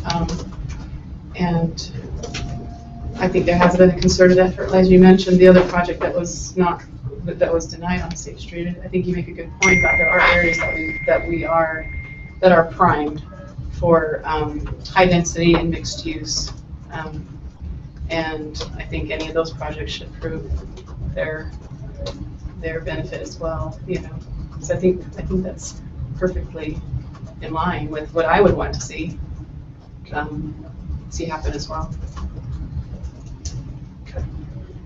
Without commenting on this project at all, just based on what you said about philosophy, I fully support that. Thank you. Okay, so if we then go and look at this particular application. Let's start by looking at what planners call the site situation characteristics of the property. So you can't see my laser on the screen. Actually, we can't see it. I'm sorry. We can't see it. We can't see it. Can you see it on that side? I can't see it from over here. We can see it. Yeah, it must be reflecting this way.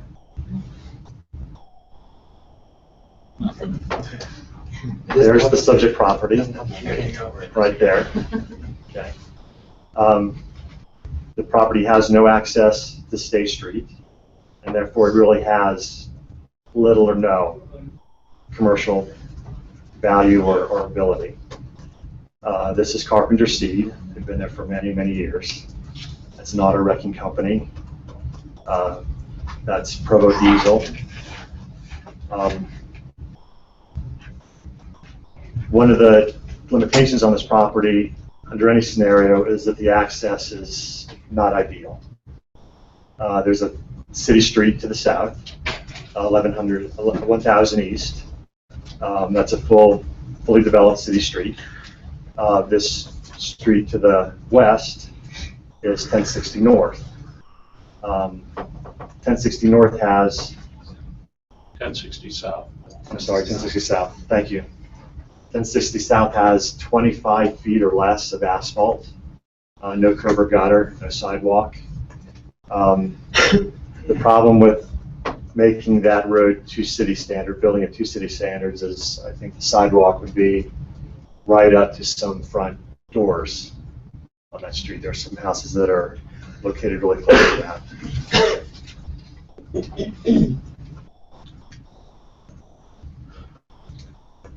Because of how narrow 1060 South is, I suspect most residents in the development would use that as a back door. I would hope they would use that as a back door. They would really go down 1000 East. As No, you go, 1060, how wide is that, did you say? 25 feet. 25 feet or less of asphalt. Of asphalt, and how much easement does the city own on that? Is it, do we own any on either side of it? No. No. Generally. Yeah, So it's a 25 foot, basically 25 foot. that's right. Yeah. 1000 East goes down to 1140 South, and that goes out to State Street. I suspect that's the path most people would take to go in and out of the development. 1140 South is not signalized, and those are businesses along here, along that frontage there. And patrons of the businesses will park on State Street out here. Even if those people parking on State Street respect the site triangle here, it gives you visibility as you pull up. Your visibility is limited going to the north. I tried a few times going around the block and coming out at this intersection at 4 o'clock yesterday afternoon, and the sight distance was really limited. And making that right turn movement during rush hour peak was difficult to do. You had to go halfway into the turning lane and then go the rest of the way. So with limited access into the property, I think the property is right for residential. I think it's right for even multifamily residential, but it would seem to suggest that pushing density limits would only exacerbate those access problems. Let's go to the plan. So where are the, how do we get to the PowerPoint? Right, hit escape on the keyboard there. Or F11. Try F11.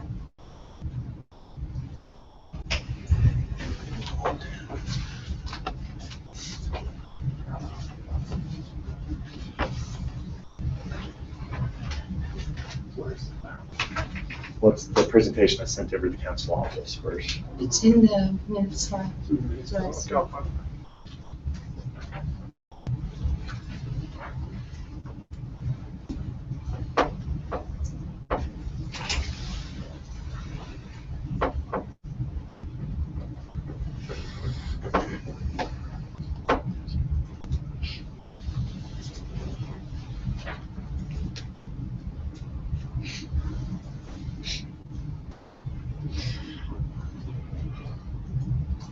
has there been any discussion about when or whether that intersection would qualify for a signal? I think there's probably a better chance that 9th would get a light earlier than 1140 because 9th is a four-way intersection. There are streets on both sides of State Street. I put a call into the city's traffic engineer this morning to find out if that's ever been discussed or if there's any projection for that, and had not received a call back from him by the time I came up to this meeting.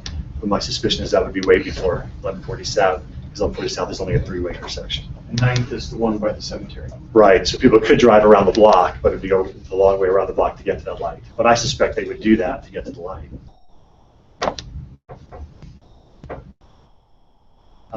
So again, there's the subject property. The current zoning is CM in the tan or brown, and residential conservation in the blue. So you can see that the property is split with those, with the zone boundary line. Industrial uses or commercial uses could not be brought to the west property line because there's a RC zone running through this.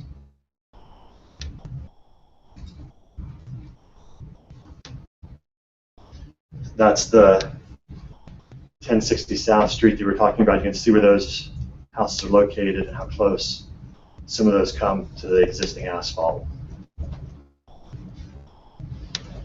So this is the project plan, landscape plan actually. So I think some of the merits of the project, some of the things that are good about it, are that these units here and here face the public street. Fronts of units face the public streets. The zone actually requires that. And it places the parking behind, that's good. The residential amenities are here, clubhouse and open space, and you have units that face into that, that's good. But at the same time, there are some other areas that we would consider to be problematic. This building is very close to the property line, and there would be a 6-foot fence there. So that would be the fronts of units and a very tall building. These are 3-story buildings and the only 3-story buildings in the neighborhood.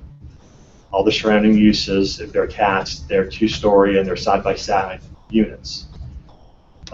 This was very tall units, casting shadow over a very narrow area, very narrow alley, looking into Provo Diesel.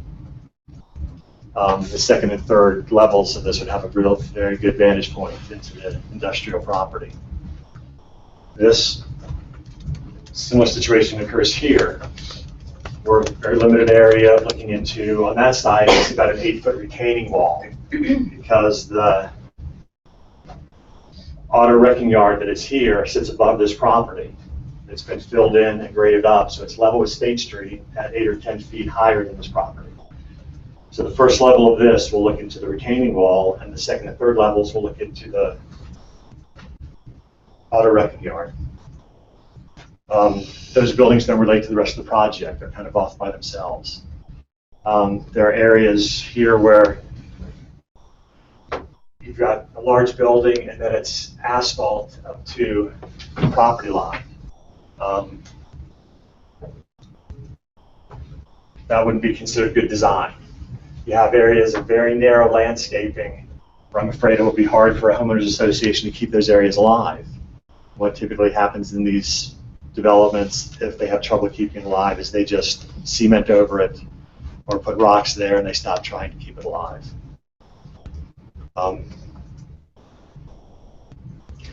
Bill, with that in mind, does this meet our requirements for green space?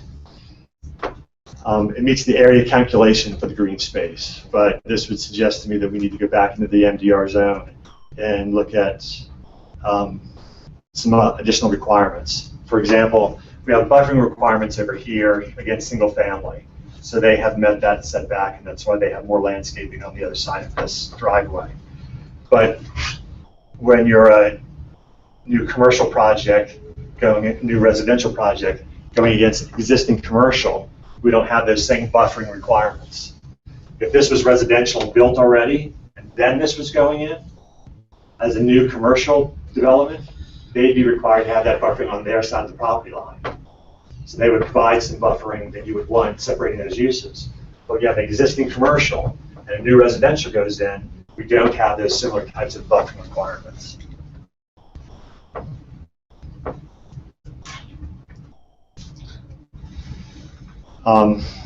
It's my understanding that council members have been given CRC comments from October of 2013, correct? So the CRC comments, the planning comments, voice support for a MDR zone.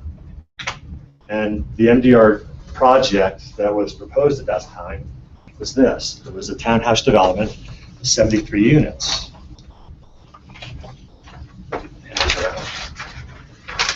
The reason the staff said you need to have MDR zoning for a townhouse development, 73 units, is that their density is just over, that density is just over the 15 units per acre cap of the LDR zone. That's 16 point something units per acre. LDR zone is capped at 15. So the staff said, based on this plan, staff recommends that you go to an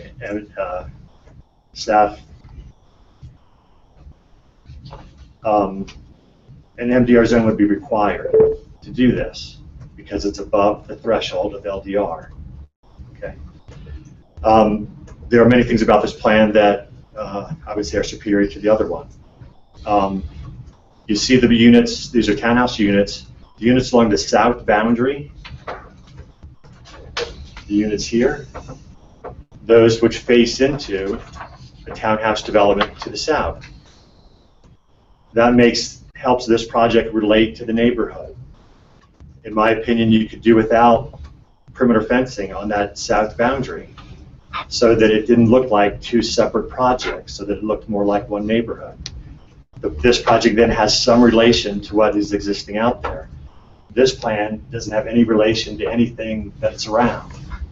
It's all very internal. I understand you correctly that you would actually favor the previous plan over the one that we're considering here. Yes. On the screen. Yeah, which is what the staff comments were back in 2013. You can see how the plan you have in front of you treats 1060 South, again, very much as a back door.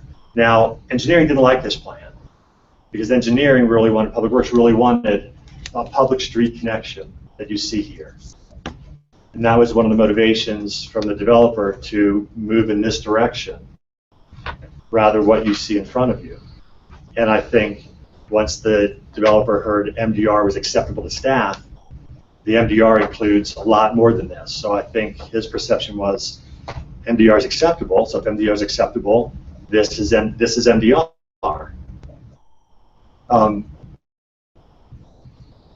I think it would be beneficial for planning and public works staff and the fire department to talk more about this connection. Because to me, to take a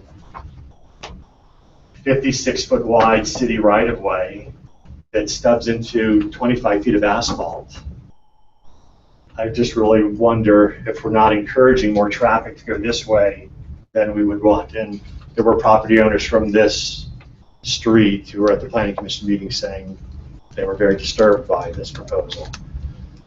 So I think the one you have in front of you treats that much more like a back door. And I think even more things could be done to discourage that, cut the traffic down 1060 South. But again, this was not favored by Public Works because of this public road issue. Okay. So, although the staff recommendation has not changed from the recommendation we give the Planning Commission, the staff report includes a recommendation for denial. Please understand that we are working on a lot of projects and a lot of properties in the planning department. This project and this property isn't even in the top 10. So what I mean by that is if you feel compelled to approve the zone change request, you will not offend anyone in the planning department. You are the legislative body of the city. This is a legislative act. If you're comfortable with what is proposed, you approve it. There's nobody on the planning staff that would lose any sleep over it. We would help the developer build what the zoning would allow. At the same time, our position has not changed. We think adding a different residential type stacked condo units into the neighborhood, that puts more units onto a piece of property that is troubled in terms of access, that will be out of scale in terms of building height with the surrounding buildings. We think that those things would not be beneficial to the neighborhood. We recommend denial. That's all I have. I'd be happy to answer any questions that you have. Oh, wait a minute, I'm sorry, one other thing. This actually doesn't meet our code. The design requirements for these zones say do not put a driveway in the center of a building, put it on the side of the building, on the back of the building, but don't separate a building with a driveway like that because it creates a conflict point on the sidewalk between cars coming in and out and pedestrians going back and forth. So the design standards for the multifamily zones actually say, do not do this, to put your access on the sides or back. That goes to underground parking underneath this building. Okay. Could you explain tandem parking and why that would not be allowed here? Well, at one point, tandem parking was included in this plan. So these are garage units with parking in those garages, and then they also wanted to count parking spaces in front of those garage units. And what happens too often in multifamily projects like this is that the garage ends up not being used, or this space ends up not being used because it's too hard to juggle the two cars in and out. And so it actually ends up being underparked. We've never allowed that in Provo in our multifamily projects. In fact, our code specifically prohibits it in multifamily, and that's the biggest reason why. So because of that, they had to go to underground parking and look for some other way to meet their parking standard. This plan requires 166 spaces. They provided 179. That's 13 spaces right there, which is what they're over by. That might make more sense to just landscape and have more parking there because it's the way it's separated from the development. But there's nothing in our code that says you can't go over minimum parking. So they want to put 179, they could. Is that visitor parking or is that tenant parking that would be down on the south side? Is it just all the same? I'm sorry, I thought you were asking the applicant. My guess it'll be, my guess it'll get used as parking for third vehicles or recreational vehicles that people within the development own. Is that correct? It was additional space that we thought we could provide some additional parking. For whoever. For whoever. It would be for visitors, tenants, whatever.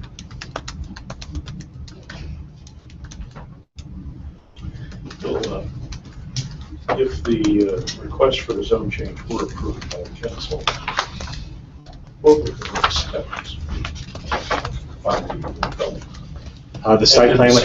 The site plan would need to go back to the planning commission. The planning commission would simply weigh the zone against the plan. If it meets the plan requirements, then the planning commission would approve that. I'm sure that we would recommend a development agreement along to accompany that process. The development agreement would come back to you, although the site plan would not. In your judgment, is there any prospect at all of returning to the earlier project plan? That's a question you really have to ask the applicant. Yes. So it wasn't the disfavor with which Public Works looked on that earlier plan was not fatal. Well, I think it is. I think it's, and again, you can answer this better than me, but I think it's very damaging to that plan you have in front of you if this road configuration has to happen. Well, it doesn't with the former plan. Right. But you said that Public Works have been more interested in creating a public street here. Right. Was that preference expressed by Public Works then fatal to the earlier plan? That is, did it make it impossible to accept the earlier plan? Public Works position would have been they won't accept that plan because that's not public street connection. Is that correct? Yes, that's correct. And again, because of the nature of 1060 South, I would really like to do something that discourages use. I just drove down in a city vehicle yesterday. I was getting all kinds of dirty looks from people. Yeah. So you guys should do that, right? They're parked on one side or something. That culture is long-standing. It is. Get used to it. I have one more question. As I mentioned earlier, it bothered me that at some point in the history of this project, the development, and I'm a naive observer here, the developer had received a kind of clean bill of health for what had been proposed. And then, since then, a series of requests from planning for revision of that plan. So that if one were to look at what has been requested in the interim versus what had been assured as acceptable in the past, one would be looking at very different plans, as though there had been a reversal almost of planning's preferences since that earlier assurance was given. And that troubles me personally. It troubles me not just in terms of the city's treatment of a developer, but also in seeming to be a clear exception to what I have perceived otherwise as a real interest on the part of the city to work constructively and productively toward a common end with developers. Have I misperceived? Am I missing something? No, I think there is some validity in what you were saying. I think the hands of the planning division aren't clean, as clean as I would like them to be in this case. But what our normal operating procedure is for no staff member to send a signal, no individual planner to send a signal that a rezoning is acceptable until we've had a chance to look at the proposal as a staff, because a rezoning is a big deal. Rezoning is a legislative act, and that's something that a staff planner should not too quickly send the message that this is good. In this particular case, we were discussing concerns in our staff meetings that were not being translated back to the developer. I should have taken the steps to make sure that was happening or to make those comments myself. I didn't. But there was somehow a disconnect between what we were discussing in our staff meetings related to this project and what was being conveyed back to the developer. Thank you. Bill, there have been traffic studies done on that 1060 that says, well, is there a specific study done? Did engineer require traffic study? And what were the findings in that study? Mark, do you want to address that? This is Mark Greenwood, the project engineer. Yeah, the traffic study showed the majority of the traffic heading down 1000 East, with some traffic flowing the other direction. But the original plan had, before the street became public, was much less traffic going down 1060. But once it became a public street to that effect, and then it was required that we expand that, I think, to 30 feet of asphalt going down 1060, then a larger portion of traffic was going down 1060, but it still was, my memory serves me right, I want to say it was about 25% or 30% of the overall traffic would go down 1060. Balance was 1,000. Do you see how the design of the street system is pretty circular? If I were allowed to make the decision, I would say don't even connect this except for emergency services. I've been involved with projects where we've done exactly that in this exact kind of setting, where it was set up so emergency service could get through there if it was needed, but it was not welcoming to just vehicular traffic. I think we should try to limit every car we can down 1060 because it's that narrow and the houses are that close to it, and there's no sidewalk for people to be walking on. Now that's a decision that fire and public works need to get involved in. I'm simply voicing my preference as a planner. But you're not doing it in such a way as to foreclose any possibility whatsoever of fire and police finding a compromise position. Yeah, you can plant this thing called turf block right through that area, so it looks like a dead-end street into a lawn. That turf block will bear the weight of a fire truck, but most, except for drunken teenagers, most people won't drive over that turf block because it's a landscaped yard. How do you know that? I have one at home. So there's ways you can do it that's totally open for a fire truck to get through. They don't have to open a gate, they don't have to crash down. We should clarify, Bill, you don't have a drunken teenager at home. You have turf block. Thank you. My wife might watch the video. Thank you. I also, like Mr. Will, have concerns. This started in 2013.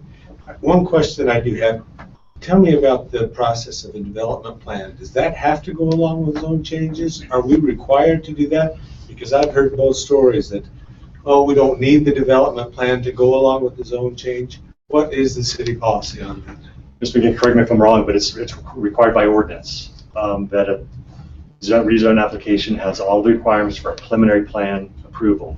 That's section 1503.300. It has all those listed requirements.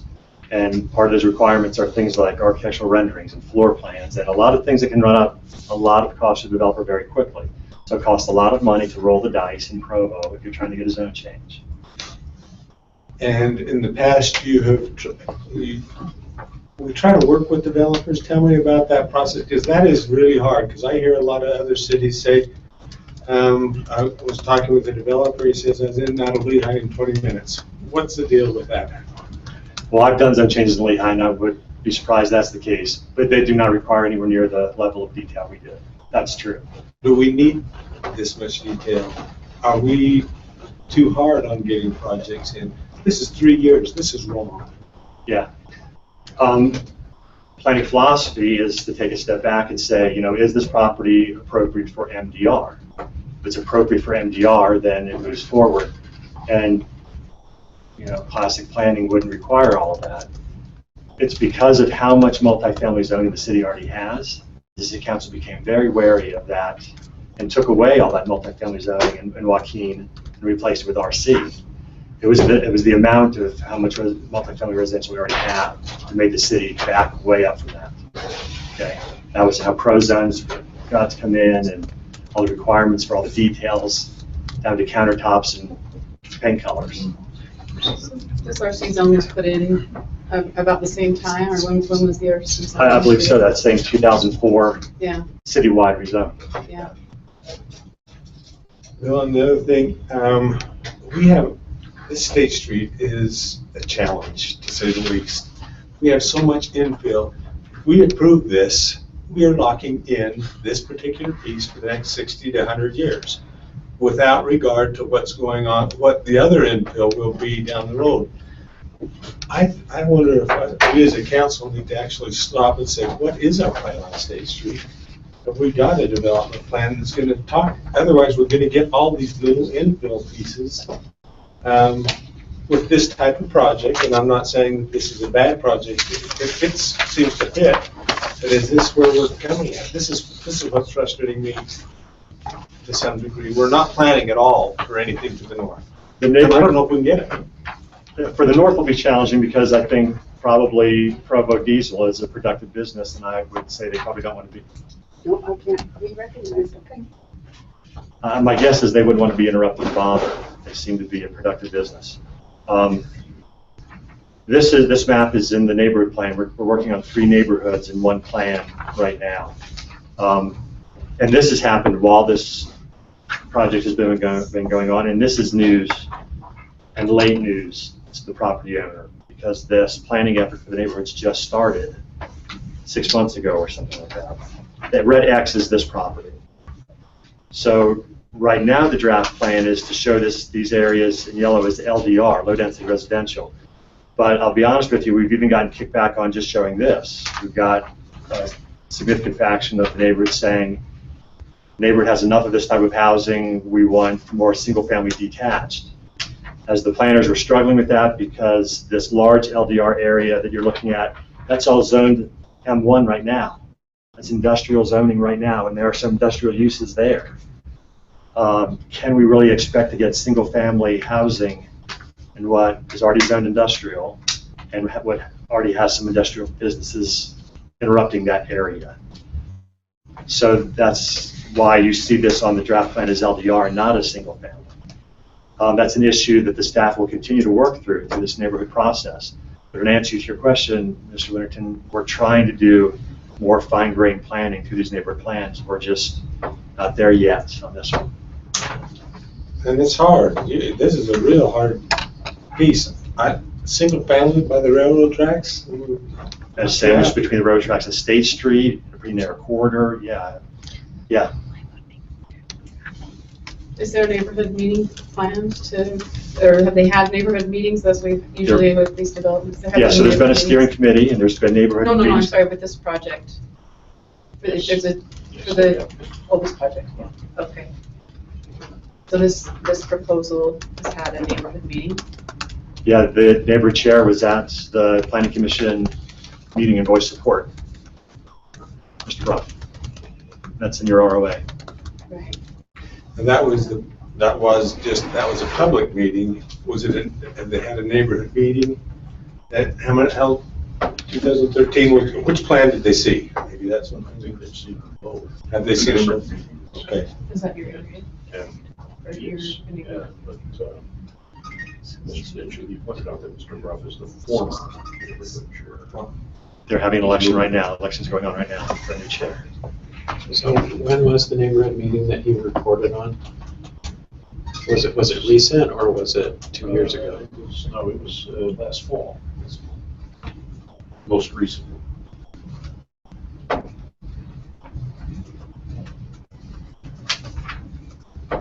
What was the general feel of the neighbors at that time? What was their? We have 2 neighborhood meetings, one in 2013, we looked at the original plan that you guys were passed out earlier. We just don't get a lot of neighborhood participation. Mr. Connect was there and a handful of others. It was fine. And then we had the one in fall of 2014 with that other plan. With the current plan? Correct. And there was very little activity about it. Again, a handful, whether it was 6 or 8 or 10 people, I'm not quite sure. But no pushback, no problems. People wanting to understand what was going on. No opposition. And Mr. Ruff was at that meeting? Correct. Yeah, both of them. And that's when he reported over both. Thank you.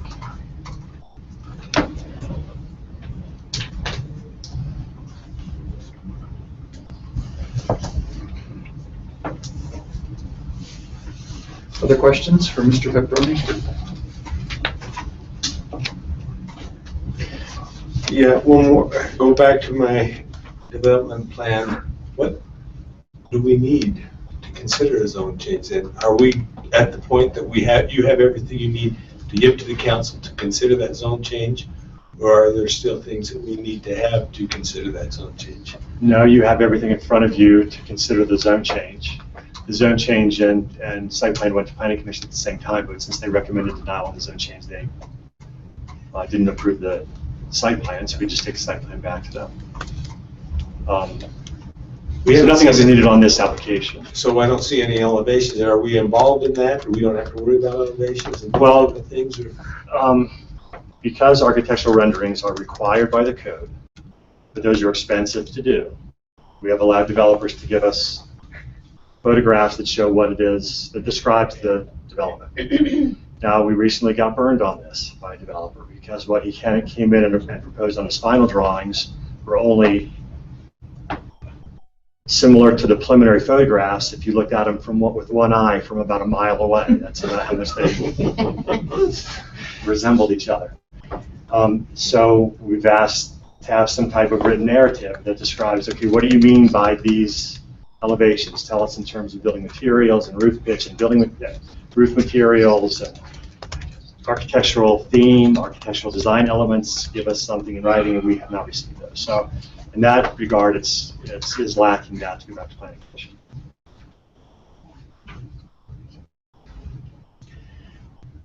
You know, and I'm appreciative of the fact that you allow the pitches because it is darn expensive to be able to do everything they need to do. But I do think that there needs to also then be some accountability as to, well, that is what it means. I'd really like to see the picture before and after the project you got burned on. Sometime I'm gonna come to your office and I'd like to just see why how badly we got burned. It's actually framed. It's framed. Good to know. Because that's scary. That's frustrating. That's frustrating to the neighborhood. It's frustrating to the community development. Yeah, so we've actually we've had to go back to the development community and say, hey, look, we've been your champion as far as going to the city council and saying, we don't think we need a development agreement on every zone change. You guys are painting us into a corner. You're putting us in a position where we're going to have to go back to development agreements on every zone change because you keep showing us one thing and you dumb it down when you come in for your final plans and final drawings. And it happened 3 times in a row and within a month and different projects. And it's exasperating. You and then especially I would think that is our neighborhood. If they're getting something, ask me to turn it off like these on BTR. So this has light industrial because of the state VRP. street. And there are a few houses here. Do council members feel they need any other information? Yes, there's a cemetery in advance. If there were a motion to move this to the council meeting floor right there. So, need more information, or are you ready to make a motion to move it to the council? Not some of the Well, we see could silver publish and those ground. I don't, yes, I think we have. Yeah, so this is not one of those, this is following standard procedure where items are already scheduled for council. If you decide that you're not ready to make an action on it, then you can move it to the council meeting, at the council meeting. Right now it's scheduled for the 15th, is that right? That's what this, so would that be your normal practice? So this is September 18th. That's 15th. That's the council meeting. Okay, so this is noticed for the September 15th council meeting. Yeah, I'm looking right now, just to make sure. Either way, we I think it has been. we don't normally make motions to move these forward. They just go through your rules to advance it to the next council meeting. Right. Do we need, if it's coming forward, one of my biggest concerns is that 1060 south. And I haven't heard, I've heard that you don't like it. I haven't heard the traffic. What's engineering actually saying about that? Why are we? So maybe someone from engineering come and. I would suggest then that they write you a memo so you have it before the meeting, but it would also be helpful if they were at the meeting and could answer any questions you would have. But I would hope that we can get you information on that before the actual meeting. Yeah, well, I would like that. Okay, anything else? All right, thank you, Bill. Right.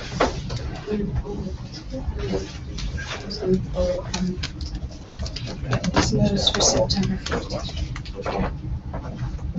Request for. If we have a formal request to get engineering input on that, they'll just do that. You can request. We'll work with the administration. Okay.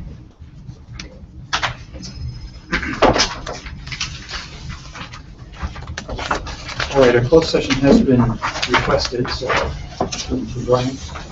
Okay, just as a reminder, and mostly for the record, under state statute, the approved reasons for holding a closed meeting or to hold a strategy session, to discuss pending or reasonable imminent litigation, or to discuss purchase, sale, exchange, or lease of real property, or to discuss the character, professional competence, or physical or mental health of an individual. And the items that have been requested do fall into those categories, so those meetings will be approved. Okay, so motion to close the meeting. So Ben Buren, second by Ms. Hales, those in favor? Great.